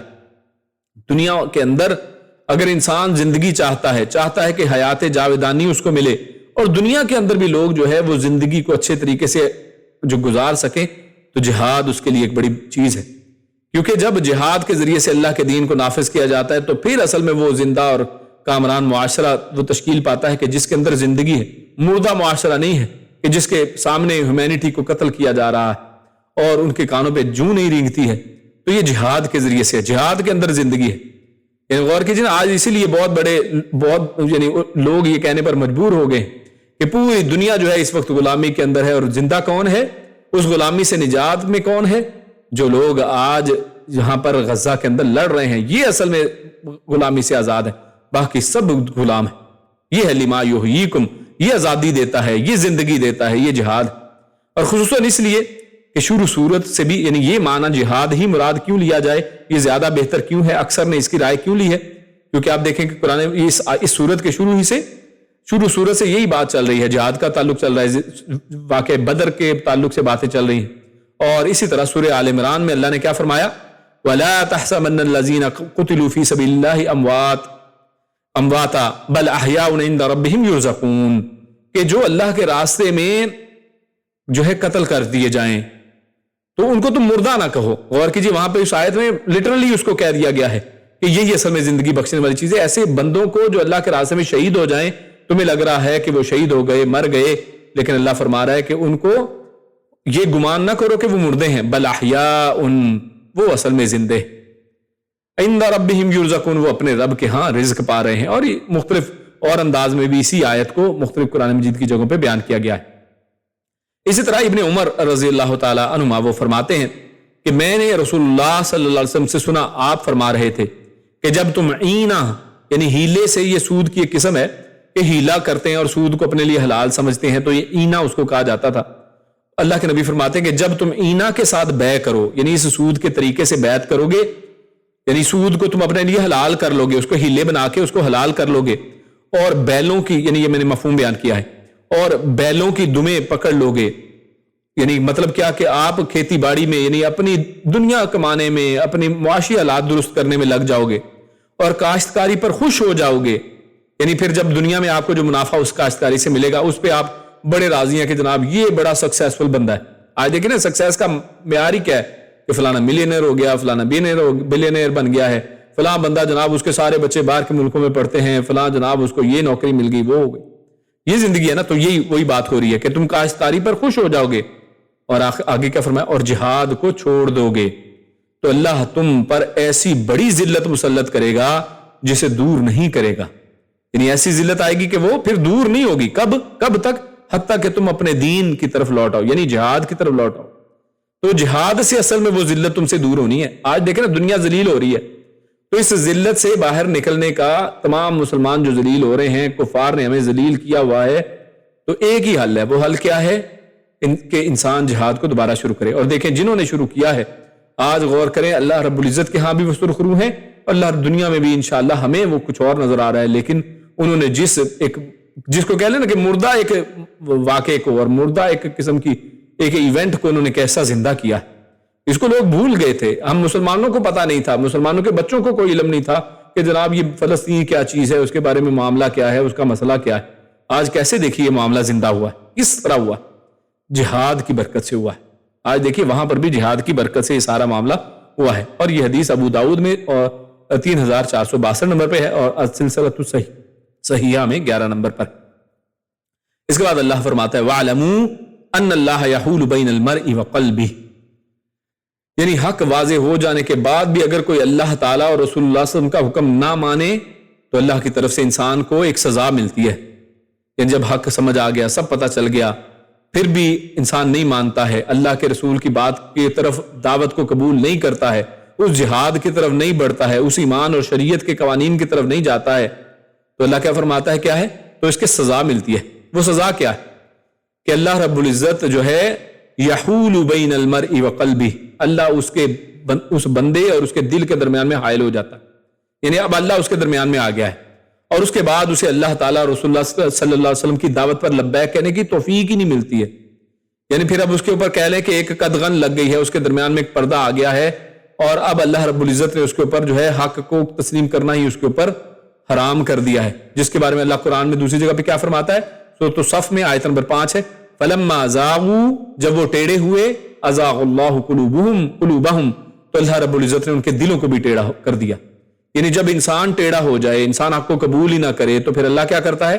پھر اس کے دل کو ٹیڑھا کر دیتا ہے. تو یہ ہے اس کا حائل ہونا. جیسے اس آیت سے ہمیں سمجھ میں آیا کہ اللہ رب العزت اس طرح سے پھر اس دل کے اوپر کنٹرول لے لیتا ہے. یہ ہے اس کا حائل ہونا کہ اس کا دل پھر اللہ اپنے قبضے میں لے لیتا ہے.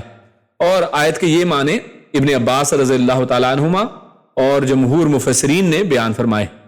اسی طرح جنگ تبوک میں آپ جانتے ہیں کہ کعب بن مالک رضی اللہ تعالیٰ عنہ وہ فوری طور پر نہیں نکل سکے تھے.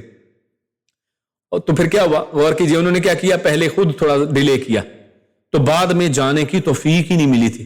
یعنی سستی انسان کو کیا کرتی ہے؟ اسی طرح کرتی ہے نا، جب انسان کہے اچھا نماز کی اذان ہو گئی، آپ نے کہا اچھا رک جاتا ہوں، تھوڑی دیر بعد نکلتا ہوں، کرتے کرتے کیا ہوتا ہے؟ ادھر پہلی ایک رکعت نکل جاتی ہے اور بعض اوقات پوری نماز نکل جاتی ہے انسان کی سستی کی وجہ سے. تو سستی نہیں کرنی چاہیے. تو یہ ہے انسان کے اللہ رب العزت پھر کیسے حائل ہوتا ہے کہ کعب بن مالک رضی اللہ عنہ فوری طور پہ نہیں نکلے جہاد کے لیے، کہا کہ اچھا نکلتا ہوں، تو بعد میں جانے کی اللہ نے توفیق ہی سلب کر لی. ہاں یہ الگ بات ہے کہ صحابی ہیں اور ان کے بارے میں یہ کہ اللہ تعالیٰ نے ان کے صدق اور انابت کی وجہ سے ان کی توبہ بھی قبول فرمائی اور قرآن میں ان کا ذکر خیر بھی فرمایا. یعنی ان کے بارے میں اب ہم یہ بات نہیں کر سکتے، لیکن مثال کے لیے یہاں پہ بیان کیا ہے کہ کیسے ہوتا ہے. لیکن ان کو اللہ رب العزت نے توفیق دی اور ان کا ذکر خیر بھی فرمایا، تو اللہ رب العزت ان کے اوپر کروڑوں رحمتیں نازل فرمائے. اللہ ان سے راضی ہو اور راضی ہو چکا. شاہ عبد القادر رحمہ اللہ اس آیت کی تشریح یہ فرماتے ہیں، وہ کہتے ہیں اپنی تفسیر موضح میں کہ حکم بجا لانے میں دیر نہ کرو، شاید اس وقت دل ایسا نہ رہے. یعنی ہو سکتا ہے دل کی وہ کیفیت ہی نہ رہے. ہوتا ہے نا بعض اوقات آپ درس قرآن میں بیٹھے، آیتیں آپ کے اوپر آ رہی ہیں، آپ کے دلوں کے اوپر ٹکرا رہی ہیں، دل کے اندر بڑے بڑے نئے خیالات آ رہے ہیں کہ آئندہ ایسا نہیں کروں گا، یہ جو بات میں نے ابھی سنی ہے انشاءاللہ اللہ مجھے ایسا کر دے. آپ کے دل میں جذبات آتے ہیں، انسان کا دل جو ہے، ایمان والے کا دل اللہ کے ذکر سے ڈر جاتا ہے، دل ہل جاتا ہے، نرم پڑ جاتا ہے. تو یہ ایسا معاملہ ہے، تو اس کو چاہیے کہ اسی وقت اس کو کر گزرے، نیکی کو فوراً کر دے. کیونکہ ایسا نہ ہو کہ دل ایسا نہ رہے. دل اللہ کے ہاتھ میں ہے کہ ہو سکتا ہے وہ بدل ہی جائے. تو رسول اللہ صلی اللہ علیہ وسلم نے بھی کیا فرمایا ہے؟ اللہ کے نبی کی ایک حدیث ہے، فرماتے ہیں کہ بنی آدم کے دل ایک دل کی طرح رحمان کی 2 انگلیوں کے درمیان، یعنی سارے بنی آدم کے جتنے بھی دل ہیں نا، سارے کے سارے اللہ کی 2 انگلیوں کے درمیان میں ہیں، اور جس طرح چاہتا ہے پھیرتا رہتا ہے. یعنی ان کے دل کو جو ہے وہ پلٹ دیتا ہے جیسے چاہتا ہے. کسی کو ایمان کی توفیق دے دے، اگر اس نے ایمان مانگا اللہ اس کو ایمان کی توفیق دے دے، اگر اس نے کفر مانگا تو اللہ کہتا ہے کہ جا پھر کافر بن. اور اللہ کے نبی صلی اللہ علیہ وسلم سے پھر یہ بھی دعا ثابت ہے کہ یہ دعا پڑھی، اللہم مصرف القلوب صرف قلوبنا الی طاعتک، اور بعض روایات میں ثبت قلبی علی دینک کے الفاظ بھی ہمیں ملتے ہیں. اچھا، بعض مفسرین نے یہ جو آیت میں جو ذکر آیا کہ اللہ اس کے اور بندے کے قلب کے دل کے درمیان میں حائل ہو جاتا ہے، تو اس کی تفسیر یہ بھی فرمائی ہے کہ اللہ کے حائل ہونے سے مراد موت ہے. یعنی موت آنے سے پہلے اطاعت بجا لاؤ، ورنہ یہ نہ ہو کہ اللہ حائل ہو جائے اس کے درمیان میں. یعنی اب اس کے پاس فیصلہ نہیں رہا ہے، اب وہ ختم، اس کی زندگی کا ٹائم ختم ہو گیا، تو اس لیے موت سے پہلے کام کر لو، ورنہ اللہ اس کے اور بندے کے دل کے درمیان میں حائل ہو جائے گا، یعنی مراد موت آ جائے گی۔ اور وہ اس کو بھی دلیل لیتے ہیں، وہ کہتے ہیں کہ اس کے بعد اللہ نے آگے کیا فرمایا، وَأَنَّهُ إِلَيْهِ تُحْشَرُونَ، یعنی اور جان لو کہ یہ یقینی حقیقت ہے کہ تم اسی کی طرف لوٹائے جاؤ گے۔ تو کہتے ہیں کہ یہ لفظ بھی اس کی طرف اشارہ کرتا ہے کہ اس سے مراد اصل میں موت اس کا ترجمہ ہے، یعنی اس کا معنی موت ہے، تو یہ بھی یعنی ایک تفسیر کی گئی ہے۔ اور اسی طرح بعض نے اسے جنگ بدر سے متعلق قرار دیا ہے کہ یہ جو آیت ہمارے سامنے اس میں اللہ کے دل کے درمیان میں حائل ہونے کی جو بات ہو رہی ہے، اس سے مراد کیا ہے، جنگ بدر، کہ مسلمان دشمن کی کثرت سے خوفزدہ تھے، تو اللہ تعالیٰ نے دلوں کے درمیان حائل ہو کر مسلمانوں کے دلوں میں موجود خوف کو امن سے بدل دیا۔ تو بعض نے یہ بھی اس سے مراد لیا ہے کہ اللہ درمیان میں دل کے آ گیا اور ان کے دل سے خوف کو دور کر دیا، اور دل ان کے جو ہے وہ خوف سے پاک کر دیے، امن سے بھر دیے۔ اور امام شوکانی رحمہ اللہ وہ فرماتے ہیں کہ آیت کے یہ سارے ہی مفہوم مراد ہو سکتے ہیں، یعنی جتنے بھی مفہوم آئے ہیں نا، یہ سب کے سب مراد ہو سکتے ہیں، کوئی تضاد نہیں ہے کہ یہ بھی مراد ہو، وہ بھی ہو اور وہ بھی ہو، سب مراد ہو سکتے ہیں، سبھی اس کے اوپر پورے فٹ بیٹھتے ہیں۔ اس کے بعد آگے اللہ رب العزت نے آیت نمبر 25 میں ارشاد اللہ فرماتا ہے، وَاتَّقُوا فِتْنَةً لَا تُصِيبَنَّ الَّذِينَ ظَلَمُوا مِنكُمْ خَاصَّةً وَاعْلَمُوا أَنَّ اللَّهَ شَدِيدُ الْعِقَابِ۔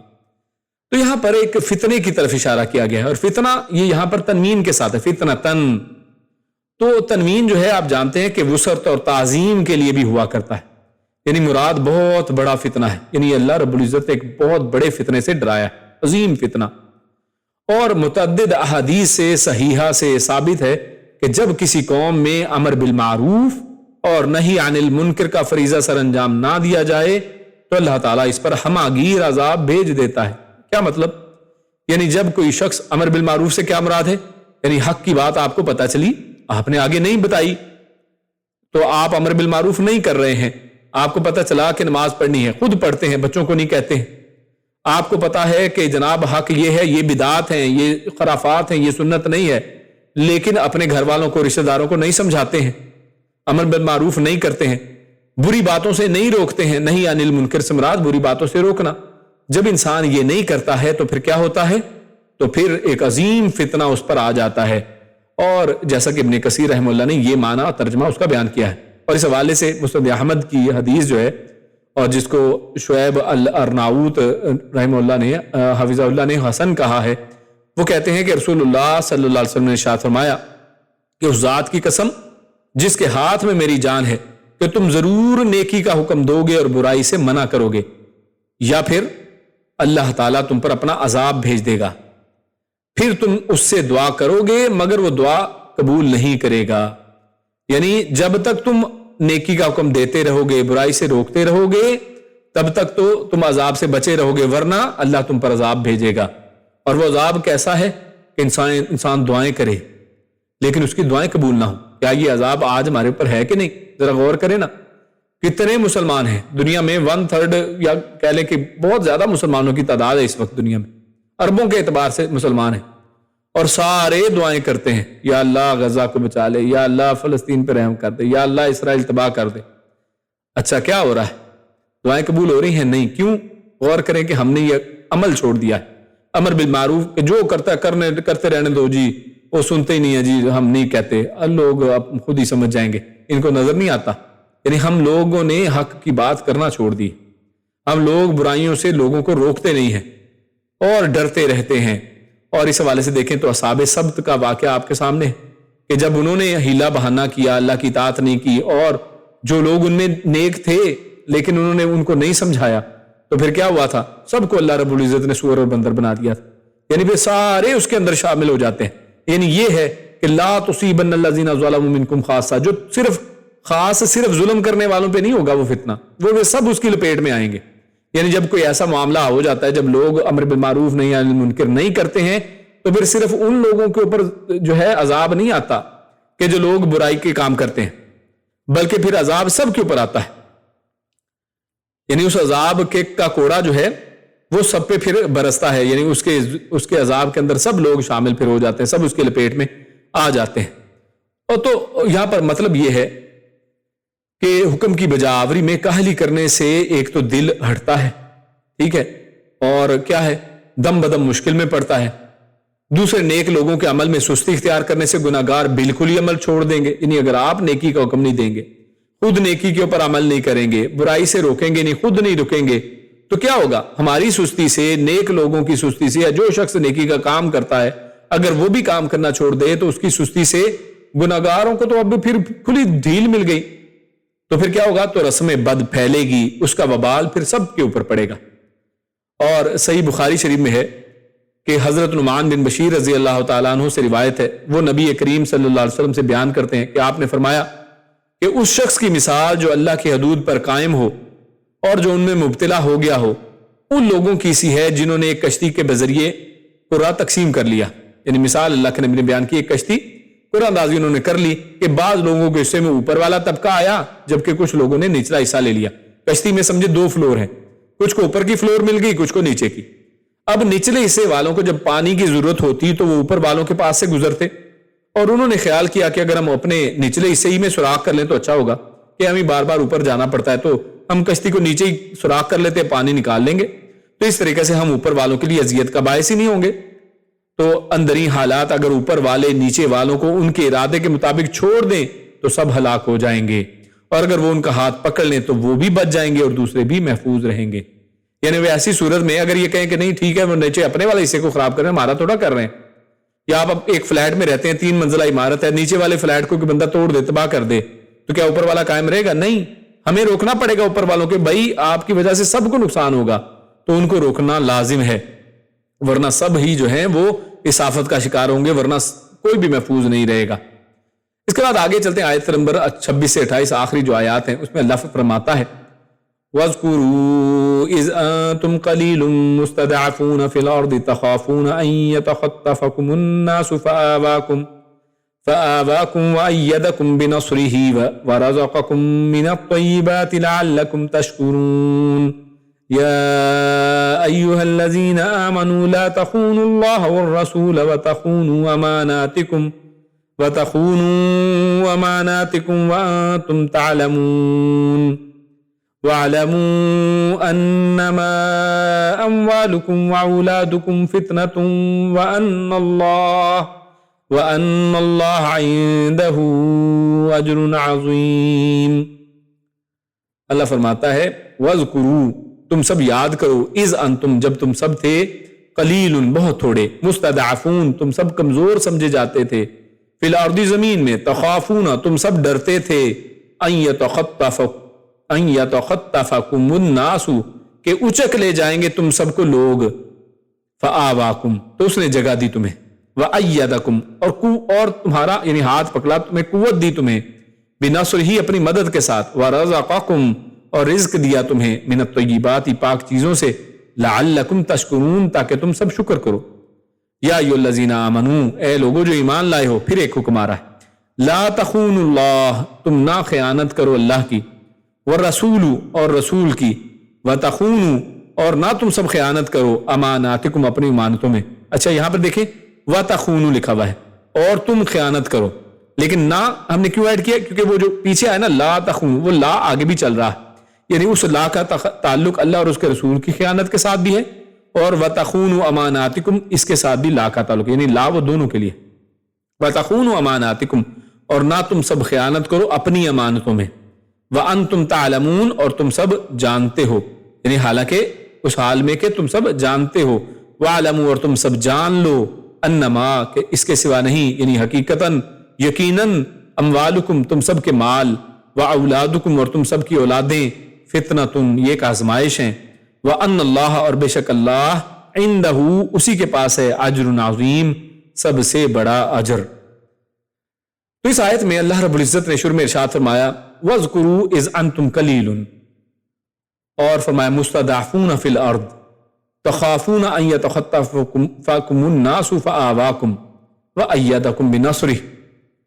اللہ رب العزت نے اس آیت میں دیکھیے تو مختلف انعامات کا تذکرہ فرمایا کہ اللہ نے جو مسلمانوں کے اوپر کیے ہیں، تو ان کو تذکرہ کر کے، ان کو بیان کر کے مسلمانوں کو احساس دلایا جا رہا ہے کہ اصل میں اطاعت کا جو پیچھے حکم چل رہا ہے وہ تمہیں کیوں کرنا ہے، کہ اللہ کی نعمتیں ہیں تم پر، یہ وہ رب ہے کہ جس نے کیا کیا ہے، تمہیں جو ہے زمین کے اندر جو ہے ٹھکانہ دیا ہے، جب تم کیا تھے، قلیلاً، تو قلیل، تم بہت تھوڑے سے تھے، تعداد تمہاری تھوڑی تھی، مکہ والے بہت زیادہ تھے، تمہیں ہر وقت خوف رہتا تھا، مستضعفون، تم کمزور کر دیے گئے تھے، کمزور سمجھے جاتے تھے.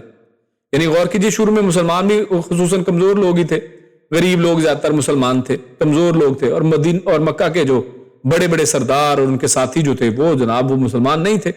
تو بڑا انہوں نے قید بھی کیا مسلمانوں کو، ان کے اپنے رشتہ داروں کو قید کر دیا، طرح طرح کی ان کے اوپر جو ہے وہ اذیتیں ان کو کی. ان کو اپنے گھروں میں امن نہیں تھا. امن و سکون اور راحت اور آرام جو ہے اللہ رب العزت نے پھر اس صورت میں ان کو دی. اور جب ان کو ڈر رہتا تھا کہ کب ہمیں آ کے کوئی پکڑ لے گا اور ہمیں قید کر دے گا اور اذیت دے گا. اور آپ جانتے ہیں کہ کیسے آل عمار کو لوگوں نے سزائیں دی ہیں. جو سب سے پہلی جو مسلمان شہیدہ خاتون کو 2 ٹکڑے کر دیا گیا ہے، ان کے خاندان والوں کو مارا گیا. تو اللہ نے کیا کیا؟ فآواکم، تمہیں اللہ نے پھر وہاں پر جگہ دی. وأیدکم، اللہ نے تمہیں مدد دی، قوت دی، بنصرہ، اپنی مدد کے ساتھ. پھر اللہ نے ورزقکم من الطیبات لعلکم تشکرون، اور پھر اللہ نے تمہیں جو ہے پاکیزہ رزق دیا ہے تاکہ تم شکر کرو. اور پاکیزہ رزق اس سے مراد کیا ہے؟ یعنی تمام جو پاکیزہ نعمتیں ہیں اس کے ساتھ ساتھ غنیمت کا مال، کیونکہ جو انفال صورت کے اندر چل رہی ہے بات، تو انفال کی شکل میں، غنیمت کے مال کی شکل میں اللہ نے آپ کے اوپر یہ حلال کر دیا جو پہلی امتوں پہ حلال نہیں تھا. تو یہ بھی ایک بہت بڑا ایک پاکیزہ رزق ہے، اس کے اوپر تمہیں شکر بنتا ہے. اللہ نے تمہاری مدد کی ہے. یہ 313 جو ہیں ان کو 1000 کے اوپر اللہ نے فوقیت اور ان کے اوپر جو ہے فتح نصیب فرمائی ہے. تو اللہ نے یہ ایک نعمتوں کا تذکرہ درمیان میں فرمایا. اور دوبارہ بات کیا کی ہے؟ یا ایھا الذین آمنوا، یعنی نعمت گنوا کر اب اصل حکم کی طرف آ رہے ہیں. حکم کیا ہے؟ لا تخونوا اللہ والرسول، کہ اللہ اور اس کے رسول سے خیانت نہ کرو. اور اللہ اور اس کے رسول سے خیانت اصل میں کیا ہے؟ تو امانتوں میں خیانت کا دائرہ تو ہے، وہ تو بہت وسیع ہے. وہ کیا ہے؟ اس سے وہ تمام ذمہ داریاں اور عہد معاہدے مراد ہیں جو اللہ تعالیٰ یا بندوں سے انسان کرتا ہے. اماناتکم میں بندوں کے ساتھ جو ہے عہد معاہدے ہیں، ان کے اندر خیانت سے منع کیا. اور تخون اللہ والرسول میں اللہ اور اس کے رسول کے جو حق ہیں اور اس کے ساتھ جو عہد معاہدہ ہم نے کیا ہے. اللہ کے ساتھ کیا عہد کیا ہے؟ کہ ہم ایک اللہ کی عبادت کریں گے، اس کے علاوہ کسی کی عبادت نہیں کریں گے، اس کے ساتھ کسی کو شریک نہیں ٹھہرائیں گے. اور اس کے اندر خیانت کیا ہے؟ کہ انسان اللہ کے علاوہ کسی کو شریک ٹھہرا لے، اللہ کو چھوڑ کر غیروں کو مشکل کشا حاجت روا سمجھنا شروع کر دے، ان کے سامنے ہاتھ بلند کرے، ان کے ساتھ گڑ گڑائے اور ان کے سامنے جو ہے ترلے منتیں کرے، ان کے سامنے سجدے کرے، ان کے اوپر نظر و نیاز دے. تو یہ اللہ کے ساتھ جو وعدہ کیا ہے اس کے ساتھ خیانت ہے. انسان ہر نماز میں اللہ کے ساتھ وعدہ کرتا ہے کہ نہیں؟ کیا کرتا ہے؟ ایاک نعبد و ایاک نستعین، اے اللہ میں تیری ہی عبادت کرتا ہوں، تجھ ہی سے مدد چاہتا ہوں. اب یہ وعدہ کیا، اللہ سے بات کی، اللہ میں تیرے سے مدد چاہتا ہوں. اور ادھر نماز ختم ہوئی، ہاتھ اٹھائے اور جناب غوث پاک کا صدقہ، فلانے کا صدقہ، فلانے کے وسیلہ، فلانے کا واسطہ، اور جناب لسٹ ایک ان لمیٹڈ لسٹ ہے. تو یہ اللہ کے ساتھ خیانت ہے. اور والرسول، رسول کے ساتھ بھی خیانت اسی انداز میں کہ رسول اللہ صلی اللہ علیہ وسلم کے خیانت کے ساتھ معاہدہ کیا ہے؟ کہ ہم ان کی اتباع کریں گے، ان کی اطاعت کریں گے، اللہ کے نبی کے رسول کے جو احکامات ہیں ان کو بجا لائیں گے. اور جیسے پچھلی آیتوں کے اندر اس کو بڑی تفصیل سے بات کی کہ اذا دعاکم، جیسے ہی پکاریں گے اسی ٹائم اس بات کو سنیں گے، اس کے اندر منہ ادھر نہیں موڑیں گے اور ان کی مخالفت نہیں کریں گے. یہ سارے اللہ کے نبی کے ساتھ ہمارے معاہدے ہیں اور ان کے اندر خیانت انسان مختلف انداز سے کرتا ہے. اور اس میں صلح، جنگ، نکاح وغیرہ بھی تمام شریعت کے اندر جو احکامات ہیں یہ معاہدے ہیں ہمارے. اسی طرح ایک دوسرے کے ساتھ ذاتی راز، فوجی راز، یہ سب بھی مانتے ہیں. اور اس حوالے سے جو فوجی راز ہے، کیونکہ یہاں پر جنگ کی بھی بات چل رہی ہے، جنگ بدر کا معاملہ چل رہا ہے، انفال کی بات چل رہی ہے، تو یہ بھی حدیث کے اندر آتا ہے. اسے بخاری مسلم کے اندر حدیث ہے. حاطب بن ابی بلتع، یہ ایک صحابی ہیں رضی اللہ تعالیٰ عنہ، انہوں نے فتح مکہ سے پہلے ایک عورت کو خط دے کر مکہ بھیج دیا جس میں اہل مکہ کو رسول اللہ صلی اللہ علیہ وسلم کے حملے کے ارادے سے آگاہ کر دیا کہ بھی حملہ ہونے والا ہے، کہ اس کے باعث اللہ تعالیٰ اور مقصد کیا تھا پیچھے؟ کہ اللہ تعالیٰ اس کے اہل و اولاد اور مال و دولت کو محفوظ رکھے گا. یعنی یہ مختصر نہیں اس حدیث کا میں خلاصہ بیان کر رہا ہوں. تو آپ صلی اللہ علیہ وسلم نے کیا فرمایا؟ یعنی حالانکہ اس کا یعنی اس نے کیا کیا ہے؟ ایک خیانت کی ہے. خیانت کیا ہے؟ کہ ایک راز کو، جو جنگی راز ہے کہ آپ حملہ کرنے والے ہیں، پہلے ہی آگاہ کر دیا ہے، لیکن پیچھے اس کے دل میں کیا ہے کہ اس کے باعث اللہ تعالیٰ اس کے اہل و عیال اور اہل و اولاد اور مال و دولت کو محفوظ رکھے گا.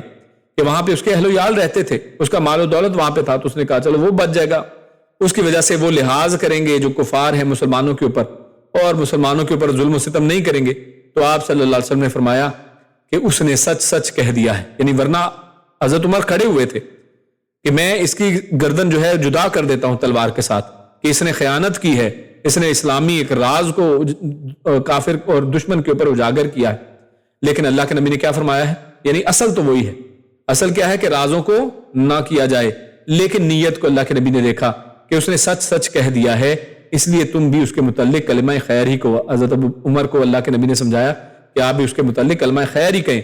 اور دوسرا یہ کہ وہ اہل بدر سے ہیں، اہل بدر سے ہیں، وہ بدری صحابی ہیں، اور اللہ تعالیٰ نے ان کے دل میں جھانکا اور فرمایا کہ آئندہ تم جو چاہو کرو، تمہارے لیے جنت ثابت ہو چکی ہے، یعنی اللہ نے ان کے دل کا جائزہ لے لیا ہے، تو اس لیے اللہ کی طرف سے ان کو یہ چیز سہولت مل گئی، یہ معاملہ ہو گیا۔ لیکن اصل کیا ہے کہ انسان یعنی یہ خیانت نہ کرے، اور خیانتوں میں سے خیانت یہ ہے کہ جنگی معاملات کو، رازوں کو دوسروں تک پہنچایا جائے۔ اور آج کیا ہے، ہمارے میڈیا والے جناب کہیں گے بریکنگ نیوز، سب سے پہلے آپ کو ہم بتائیں گے کہ جناب پاکستانی حکومت نے یہ فیصلہ کیا ہے، ایرانی حکومت نے یہ فیصلہ کیا ہے کہ فلاں فلاں اسرائیل کے ٹھکانوں کو ٹارگٹ کیا جائے گا۔ اچھا، آپ کے راز پھر کدھر ہیں؟ یعنی ایسا رول آج پلے کیا جاتا ہے کہ مسلمانوں کے رازوں کو دوسروں تک پہنچایا جاتا ہے، کوئی راز رہنے دیا، بلکہ اپنے جاسوس ہر جگہ پر رکھے جاتے ہیں کہ جناب خبریں ڈھونڈ کے لائیں، ہمیں بتائیں، ایکسکلوسیو نیوز چلنی چاہیے۔ خیر، اللہ رب العزت ہمیں ہدایت دے۔ اور اسی طرح انس رضی اللہ تعالیٰ فرماتے ہیں کہ رسول اللہ صلی اللہ علیہ وسلم نے ہمیں کم ہی کوئی خطبہ دیا مگر اس میں فرمایا، جو دوسرا حصہ ہے کیا، وَتَخُونُوا أَمَانَاتِكُمْ وَأَنْتُمْ تَعْلَمُونَ، اس کے حوالے سے کہ لا ایمان لمن لا امانۃ لہ ولا دین لمن لا عہد لہ، کہ اللہ کے نبی فرماتے ہیں ہر خطبے میں، زیادہ تر خطبوں میں یہ کہتے تھے کیا، کہ اس شخص کا کوئی ایمان نہیں جس کی کوئی امانت نہیں، یعنی جو امانت دار نہیں ہے نا، اس کا کوئی ایمان ہی نہیں ہے، اور اس شخص کا کوئی دین نہیں جس کا کوئی عہد نہیں ہے، جو عہد نہیں پورا کرتا تو وہ کیسا دیندار بندہ ہے۔ اور عبداللہ بن عمرو اور ابو ہریرہ رضی اللہ تعالیٰ عنہ ان سے مروی ہے کہ منافق کی علامات میں سے ایک علامت کیا ہے کہ وہ امانت میں خیانت کرتا ہے۔ وَإِذَا تُؤْمِنَ خَانَ، کہ جب بھی اس کے پاس امانت رکھوائی جائے وہ خیانت کرے۔ آپ کے پاس بات رکھائی جاتی ہے کہ جناب کسی کو نہیں بتانا، آپ کہتے ہیں لو جی، اس کا مطلب ہے سب کو بتانا ہے، اب سب کو پتا چلے گا اور آخر میں گھومتی ہوئی بات اس تک پہنچ جائے گی، یہ ہمارا حال۔ تو اللہ رب العزت ہمیں اس سے معاف فرمائے، رحم فرمائے۔ آخری آیت ہے، اللہ فرماتے ہیں وَاعْلَمُوا أَنَّمَا أَمْوَالُكُمْ وَأَوْلَادُكُمْ فِتْنَةٌ۔ اب پچھلی آیت میں دیکھا، پچھلی آیت کے تفسیر کے اندر ہم نے حاتب بن ابی بلتع، انہوں نے کیا کیا، اپنی اولاد اور مال کے لیے انہوں نے آگے یہ خبر پہنچا دی ہے، اور اللہ رب العزت پھر آگے کیا فرماتے ہیں وَاعْلَمُوا أَنَّمَا أَمْوَالُكُمْ وَأَوْلَادُكُمْ فِتْنَةٌ، کہ تم جان لو کہ تمہارا مال اور تمہاری اولاد جو ہے وہ فتنہ ہے، تمہارے لیے ایک آزمائش ہے، وَأَنَّ اللَّهَ عِندَهُ أَجْرٌ عَظِيمٌ، اور جبکہ تمہیں اس فتنے سے بچنا کیسے ہے، بچنے کا طریقہ بھی بتا دیا ہے کہ تمہیں ہمیشہ کیا کرنا ہے، کہ تمہیں پتا ہونا چاہیے کہ اللہ کے پاس اجر عظیم ہے، لہٰذا میں نے اس فتنے سے بچنا ہے۔ ان کی محبت کے اندر جو ہے وہ کیا کہتے ہیں کہ یعنی ان کی ناجائز محبت کے سامنے جو ہے گھٹنے نہیں ٹیکنے ہیں، اور حرام کو حلال نہیں کرنا ہے کہ جناب میری اولاد کو جناب مجھے پڑھانا ہے، اس کے لیے مجھے اتنے پیسے چاہیے، تو حرام سے پیسے نہیں کماؤں گا تو کیسے ہوگا، رشوت لے رہا ہے، لوٹ کھسوٹ کر رہا ہے، اور کوئی حرام حلال کو وہ اپنے اس میں نہیں لے رہا ہے، تو اس نے اموال جو ہے، اپنے مال جو اکٹھے کیے ہیں، اس نے اولاد کے لیے جو اس کی خواہشیں، ان کی جو ہے لگژریز کے لیے، اس کے لیے جو کچھ وہ اونچ نیچ کرتا ہے، سب کچھ اس کے اندر شامل ہے۔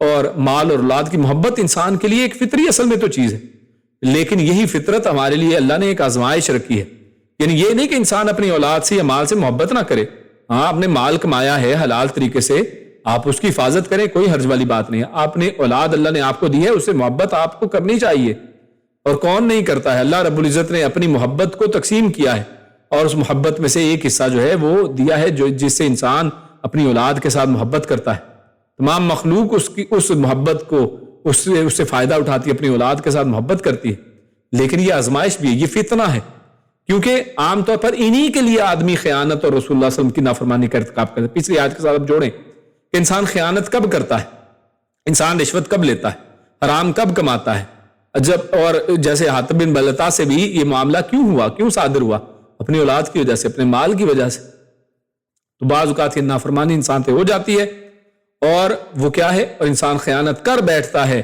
کیوں، اپنے اسی مال کو بچانے کے لیے، اپنی اسی اولاد کو بچانے کے لیے۔ اور دوسری جگہ پر اللہ رب العزت نے جو فرمایا ہے بلکہ رسول اللہ صلی اللہ علیہ وسلم نے فرمایا کہ ان الولد مبخلۃ، اور محبنتن مجہلتن محزنتن، اللہ کے نبی صلی اللہ علیہ وسلم نے یہ باتیں کی، فرمایا کہ بے شک بچہ جو ہے بخل، بزدلی اور جہالت اور غم کا باعث ہوتا ہے. یعنی بچے کی وجہ سے، اولاد کی وجہ سے انسان کیا کرتا ہے؟ بخل کرتا ہے. یعنی اچھا بھلا اللہ کے راستے میں خرچ کرتا ہے، اب جی اولاد ہوگی، جی بچے ہیں، اب کیا کریں، اب صدقہ خیرات کے لیے پیسے ہی نہیں ہیں، یعنی بخل کرنے لگتا ہے. جبکہ انسان جتنا اللہ کے راستے میں خرچ کرتا ہے اللہ اتنے راستے کھولتا ہے. انسان بزدل بن جاتا ہے اولاد کی وجہ سے، اور اسی طرح انسان جہالت کی طرف دوڑ جاتا ہے. پتہ ہے کہ اپنی اولاد کے جو یہ نخرے اٹھاؤں گا، ان کو ٹک ٹاک کے اوپر اجازت دوں گا، موبائل لے کے دوں گا، تو اس سے کیا کیا خرابیاں آ جاتی ہیں. لیکن انسان جاہل بن جاتا ہے کہ نہیں جناب پوری دنیا جناب دے رہی ہے تو اب ورنہ بچے بیکورڈ ہو جائیں گے، بچوں کو پتہ نہیں ہوگا ٹیکنالوجی کا، اور چاہے بچوں کا بیڑا غرق ہو جائے، چاہے بچے جو ہے نا جہنم کے اندر چلے جائیں، کوئی پرواہ نہیں ہے. یہ جہالت ہے اور غم کا باعث بن جاتے ہیں بعض اوقات. یہی ساری چیزیں بچے پھر آخر میں غم دیتے ہیں. آپ نے ان کے ساتھ اتنی محبت کی، ان کے نخرے اٹھائے، اور بچے آخر میں کیا کرتے ہیں؟ والد کے لیے ایک کونے میں ایک کمرہ بناتے ہیں جب وہ بوڑھا ہو جاتا ہے کہ جا بھائی اس میں رہ، بلکہ اپنے گھر سے بھی بعض اوقات نکال دیتے ہیں، اور اس کے ساتھ جو جو سلوک کرتے ہیں سب جانتے ہیں. اس کے لیے غم کا باعث بنتا ہے. اور در حقیقت اللہ تعالیٰ آزمانا چاہتا ہے کہ آدمی اللہ اور اس کے رسول کے احکام کو ترجیح دیتا ہے یا مال اور اولاد کی محبت کو، کہ جس سے خیانت اور احکام الہی کی نافرمانی لازم آتی ہو. محبت کریں لیکن اس میں حد کو کراس نہیں کرنا ہے. جب اللہ اور اس کے رسول اور ان کے احکامات کی باری آئے، شریعت کی باری آئے، آپ دیکھیں کہ آپ کی بچیاں گھر سے نکلتے ہوئے کیسا لباس پہنتی ہیں. اللہ کے نبی نے فرمایا کہ دیوس ہے وہ شخص، اور دیوس کون ہے؟ جو جنت کی بو بھی نہیں پائے گا، اس کو جنت کی اسمیل بھی نہیں آنی، اندر داخل ہونا تو بڑی دور کی بات ہے. وہ کون ہے؟ کہ جس کے گھر میں بغیرتی ہوتی ہے، اس کی اولاد، اس کی بیوی بچے جو ہیں، اس کی بیٹیاں، اس کی والد، اس کی جو بیوی ہے وہ گھر سے بے پردگی کرتی ہے، باہر جاتی ہے، اور وہ اس کے اوپر کچھ بھی نہیں کہتا، بغیرت بن جاتا ہے. تو دیوس جس کا ترجمہ آپ کر سکتے ہیں بغیرت شخص ہے. تو یہ کیا ہے؟ اولاد کی محبت میں اصل میں ہو رہا ہے، اس کے نام پہ ہو رہا ہے. اور اسی لیے سورۃ التغابن میں اللہ رب العزت نے کیا فرمایا ہے؟ اس کی آیت نمبر 14 ہے، اللہ فرماتا ہے یا ایھا الذین آمنوا، اے لوگوں جو ایمان لائے، ان من ازواجکم واولادکم عدوا لکم فاحذروہم، کہ ایمان والو بے شک تمہاری بیویوں میں اور تمہاری اولادوں میں تمہارے دشمن ہیں. فاحذروہم، تو یہ نہیں کہا کہ تم ان کو قتل کر دو، نہیں، فاحذروا، ہاں بچ کے رہو، سنبھل کے، اپنے آنکھیں کھلی رکھو، اپنے کان کھلے رکھو، بچوں پہ اندھا اعتماد نہ کرو. ہوتا ہے نا بیویوں پہ، بچوں پہ اندھا اعتماد، نہیں جی میرے بچے نہیں ایسا کر سکتے، اور پیچھے بچے کیا کیا گل کھلا رہے پتہ ہی نہیں ہے. انسان کو، والد کو خصوصاً جو ہے اپنی آنکھیں کھلی رکھنی چاہیے، بچوں کے بارے میں غلط فہمی کا شکار نہیں ہونا چاہیے. نیکوں کے گھروں میں کیا کیا ہوا ہے آپ نہیں جانتے ہیں. نوح علیہ السلام کے گھر میں جو ان کی اولاد نے کیا آپ نہیں جانتے ہیں. لوط علیہ السلام کی عورت جو ہے وہ جو ہے کفار کا ساتھ دیتی ہے آپ نہیں جانتے ہیں. تو اس لیے یہ اپنا گمان، یہ انتہائی برا گمان ہے کہ جو بندہ اپنی اولاد کے بارے میں کرتا ہے. بلکہ انسان کو چاہیے کہ فاحذروہم، ہوشیار رہے اور بچتا رہے کہ جناب کیا ہو رہا ہے، کہیں یعنی وہ میرے خلاف ہی تو نہیں ہے. اور میرے خلاف سے کیا مراد ہے؟ کہ آپ کو جہنم میں جانے کا باعث بن جائیں، کیونکہ آپ دیوس بن گئے تو ظاہر ہے جہنم میں کون جائے گا؟ آپ نا، تو آپ ہی کے خلاف ہے نا. آپ کی اگر بیوی اور اولاد اگر وہ یہ سارے کام کرتے ہیں، بغیرتی کرتے ہیں، آپ خاموش رہتے ہیں، تو پھر کس کا نقصان ہو رہا ہے؟ ہمارے خلاف ہے، آپ ہی کے خلاف ہے، ہماری دشمنی ہو رہی ہے. تو اس لیے ان کی دشمنی سے یعنی بچنا، آنکھیں کھلی رکھیں، ان سے محبت. اس لیے اس آیت میں آگے ہے فاعفوا واصفحوا واغفروا، اس طرح کے الفاظ ہیں کہ آپ پھر کیا کریں؟ درگزر کریں، معاف کریں، لیکن سمجھاتے بھی رہنا ہے ان کے سے، اور ہوشیار بھی رہنا ہے. لیکن یہ نہیں کہ جناب ڈنڈا اٹھا لیا یہ کریں، نہیں، شروع میں ہی ہوش کے ناخن لیں، شروع میں ہی احتیاط برتیں. ان کے ہاتھوں میں ایسے موبائل نہ ہو کہ جناب جو مرضی کر رہے ہیں آپ کو پتہ ہی نہیں ہے، اور آپ کہہ رہے ہیں کہ جناب راتوں کو بچے کیا جی پڑھ رہے ہیں جی، امتحان کی تیاری ہو کیا رہا ہے جناب، چٹ چیٹ چل رہی ہے، دوستیاں یاریاں بنائی ہوئی ہیں لڑکوں نے بھی لڑکیوں نے بھی، اور جو بے حیائی کا بازار گرم ہے. تو ہمیں ہوش کے ناخن لینے چاہیے. اور اللہ رب العزت نے اولاد اور مال میں فتنہ رکھا ہے، وَأَنَّ اللَّهَ عِندَهُ أَجْرٌ عَظِيمٌ، لیکن اللہ نے اس کے بچت کا ایک سامان بھی دے دیا. بچت کیا ہے؟ کہ انسان یہ ذہن میں رکھے کہ ناجائز محبت پر غالب آنے کا طریقہ یہ ہے کہ اس بات کا یقین ہو کہ اللہ تعالیٰ کے پاس بہت بڑا اجر ہے، کہ آج میں نے یہ جو تھوڑی سختی کر لی، آج میں نے اگر ان کو جو ہے مال اور اولاد کے فتنے سے بچا رہا تو آخر میں بہت بڑا اجر ملے گا. تو یعنی یہ چیز انسان اگر اپنے ذہن میں رکھے کہ آگے اجر عظیم ہے. بچوں کو بھی یہی بتائے کہ اگر اس دنیا کے اندر صبر کر لیا، آپ پردہ کرو، آپ دنیا کو کم حاصل کر لو، نہ اتنی لالچ میں پڑو، اپنی اولاد کو اور پیسوں سے یعنی پیسوں کی ہوس سے ان کو بچایا جائے. تو لہٰذا پھر اس سے کیا ہوگا؟ بچوں کو بھی یہ تربیت دیں کہ اللہ کے ہاں بہت بڑا اجر ہے. اس دنیا میں اگر کمی بیشی کوئی مالی حالت میں ہو بھی گئی کوئی بات نہیں ہے, آخرت تو آپ کی کامیابی ہے, آخرت میں تو اللہ نے اجر عظیم رکھا ہی ہے. اللہ رب العزت سے دعا ہے کہ ہم نے جو کہا سنا اس پر عمل کرنے کی توفیق عطا فرمائے. اللہ رب العزت ہمیں نیک عمل اور اچھی سمجھ کی توفیق عطا فرمائے. سبحان ربک رب العزت عما یصفون وسلام علی المرسلین والحمد للہ رب العالمین. جزاکم اللہ خیر, مبارک اللہ فیکم. السلام علیکم ورحمۃ اللہ وبرکاتہ. جب ہمارا سوال و جواب کا سیشن ہے اس میں آپ کے سامنے سب سے پہلے سوال رکھتا ہوں. سب سے پہلا سوال, وَأَنْتُمْ تَسْمَعُونَ, یہ شروع کی آیت, اس میں فرمایا اور تم سنتے تو ہو. تو اس جملے کا اطاعت کے تعلق سے کیا مفہوم ہے کہ اس کے ساتھ ہم نے اس حوالے سے مفہوم دیا کہ تم سنتے تو ہو, اس سے کیا مطلب ہے. اس کے بعد دوسرا سوال ہے, ان شر الدواب, یعنی سب سے برا جو ہے وہ جانور وہ کون سا ہے. یہاں بدترین مخلوق کی کتنی اور کون سی صفات ذکر کی گئی ہیں, یعنی کتنی صفات اللہ نے ذکر کی کہ جو برے لوگ ہیں, بری مخلوق ہے وہ کون ہے, اور اس کی کتنی صفات اصل میں ذکر کی گئی ہیں اور وہ کون کون سی صفتیں تھیں. آگے تیسرا سوال ہے, وَلَوْ أَسْمَعَهُمْ لَتَوَلَّوْا وَهُمْ مُعْرِضُونَ, کہ انسان سے خیر کس طرح ختم ہوتا ہے, یعنی کیسے انسان سے اصل میں خیر ختم ہو جاتا ہے. تو اس کے حوالے سے اس آیت کی روشنی میں ہم نے بات کی تھی. اس طرح آگے سوال ہے, یا ایھا الذین آمنوا استجیبوا للہ وللرسول اذا دعاکم, یہ ہم نے آیت پڑھی, اس کی تفسیر پڑھی. تو اطاعت کی کیا حد یہاں پہ بیان ہوئی ہے کہ کیسے اطاعت کرنی ہے, کس انداز میں اطاعت ہوگی. اور اگلا سوال ہے, لما یحییکم, تو یہاں پر زندگی بخش چیز کا ذکر ہوا, وہ کون سی چیز ہے. اور آگے سوال ہے, ان اللہ یحول بین المرء وقلبہ, تو بندے اور اس کے دل میں اللہ کے حائل ہونے سے کیا مراد ہے.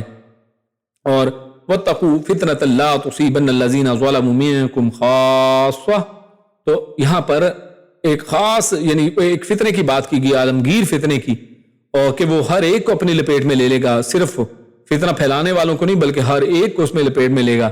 تو اس کی کیا وجہ بیان ہوئی کہ کیوں اصل میں ایسا ہوگا. یا ایھا الذین آمنوا لا تخونوا اللہ والرسول, پھر آخر میں خیانت کے والے سے بات ہوئی کہ اللہ اور اس کے رسول کی خیانت نہ کرو اے ایمان والو. تو اللہ اور اس کے رسول سے خیانت کا کیا مطلب ہے. اور آخری سوال, وَأَنَّ اللَّهَ عِندَهُ أَجْرٌ عَظِيمٌ, تو یہاں پر ہم نے دیکھا کہ اللہ رب العزت نے اولاد اور مال کو فتنہ قرار دیا. تو مال و اولاد کس طرح فتنہ ہے اور اس فتنے پر کیسے قابو پایا جائے گا.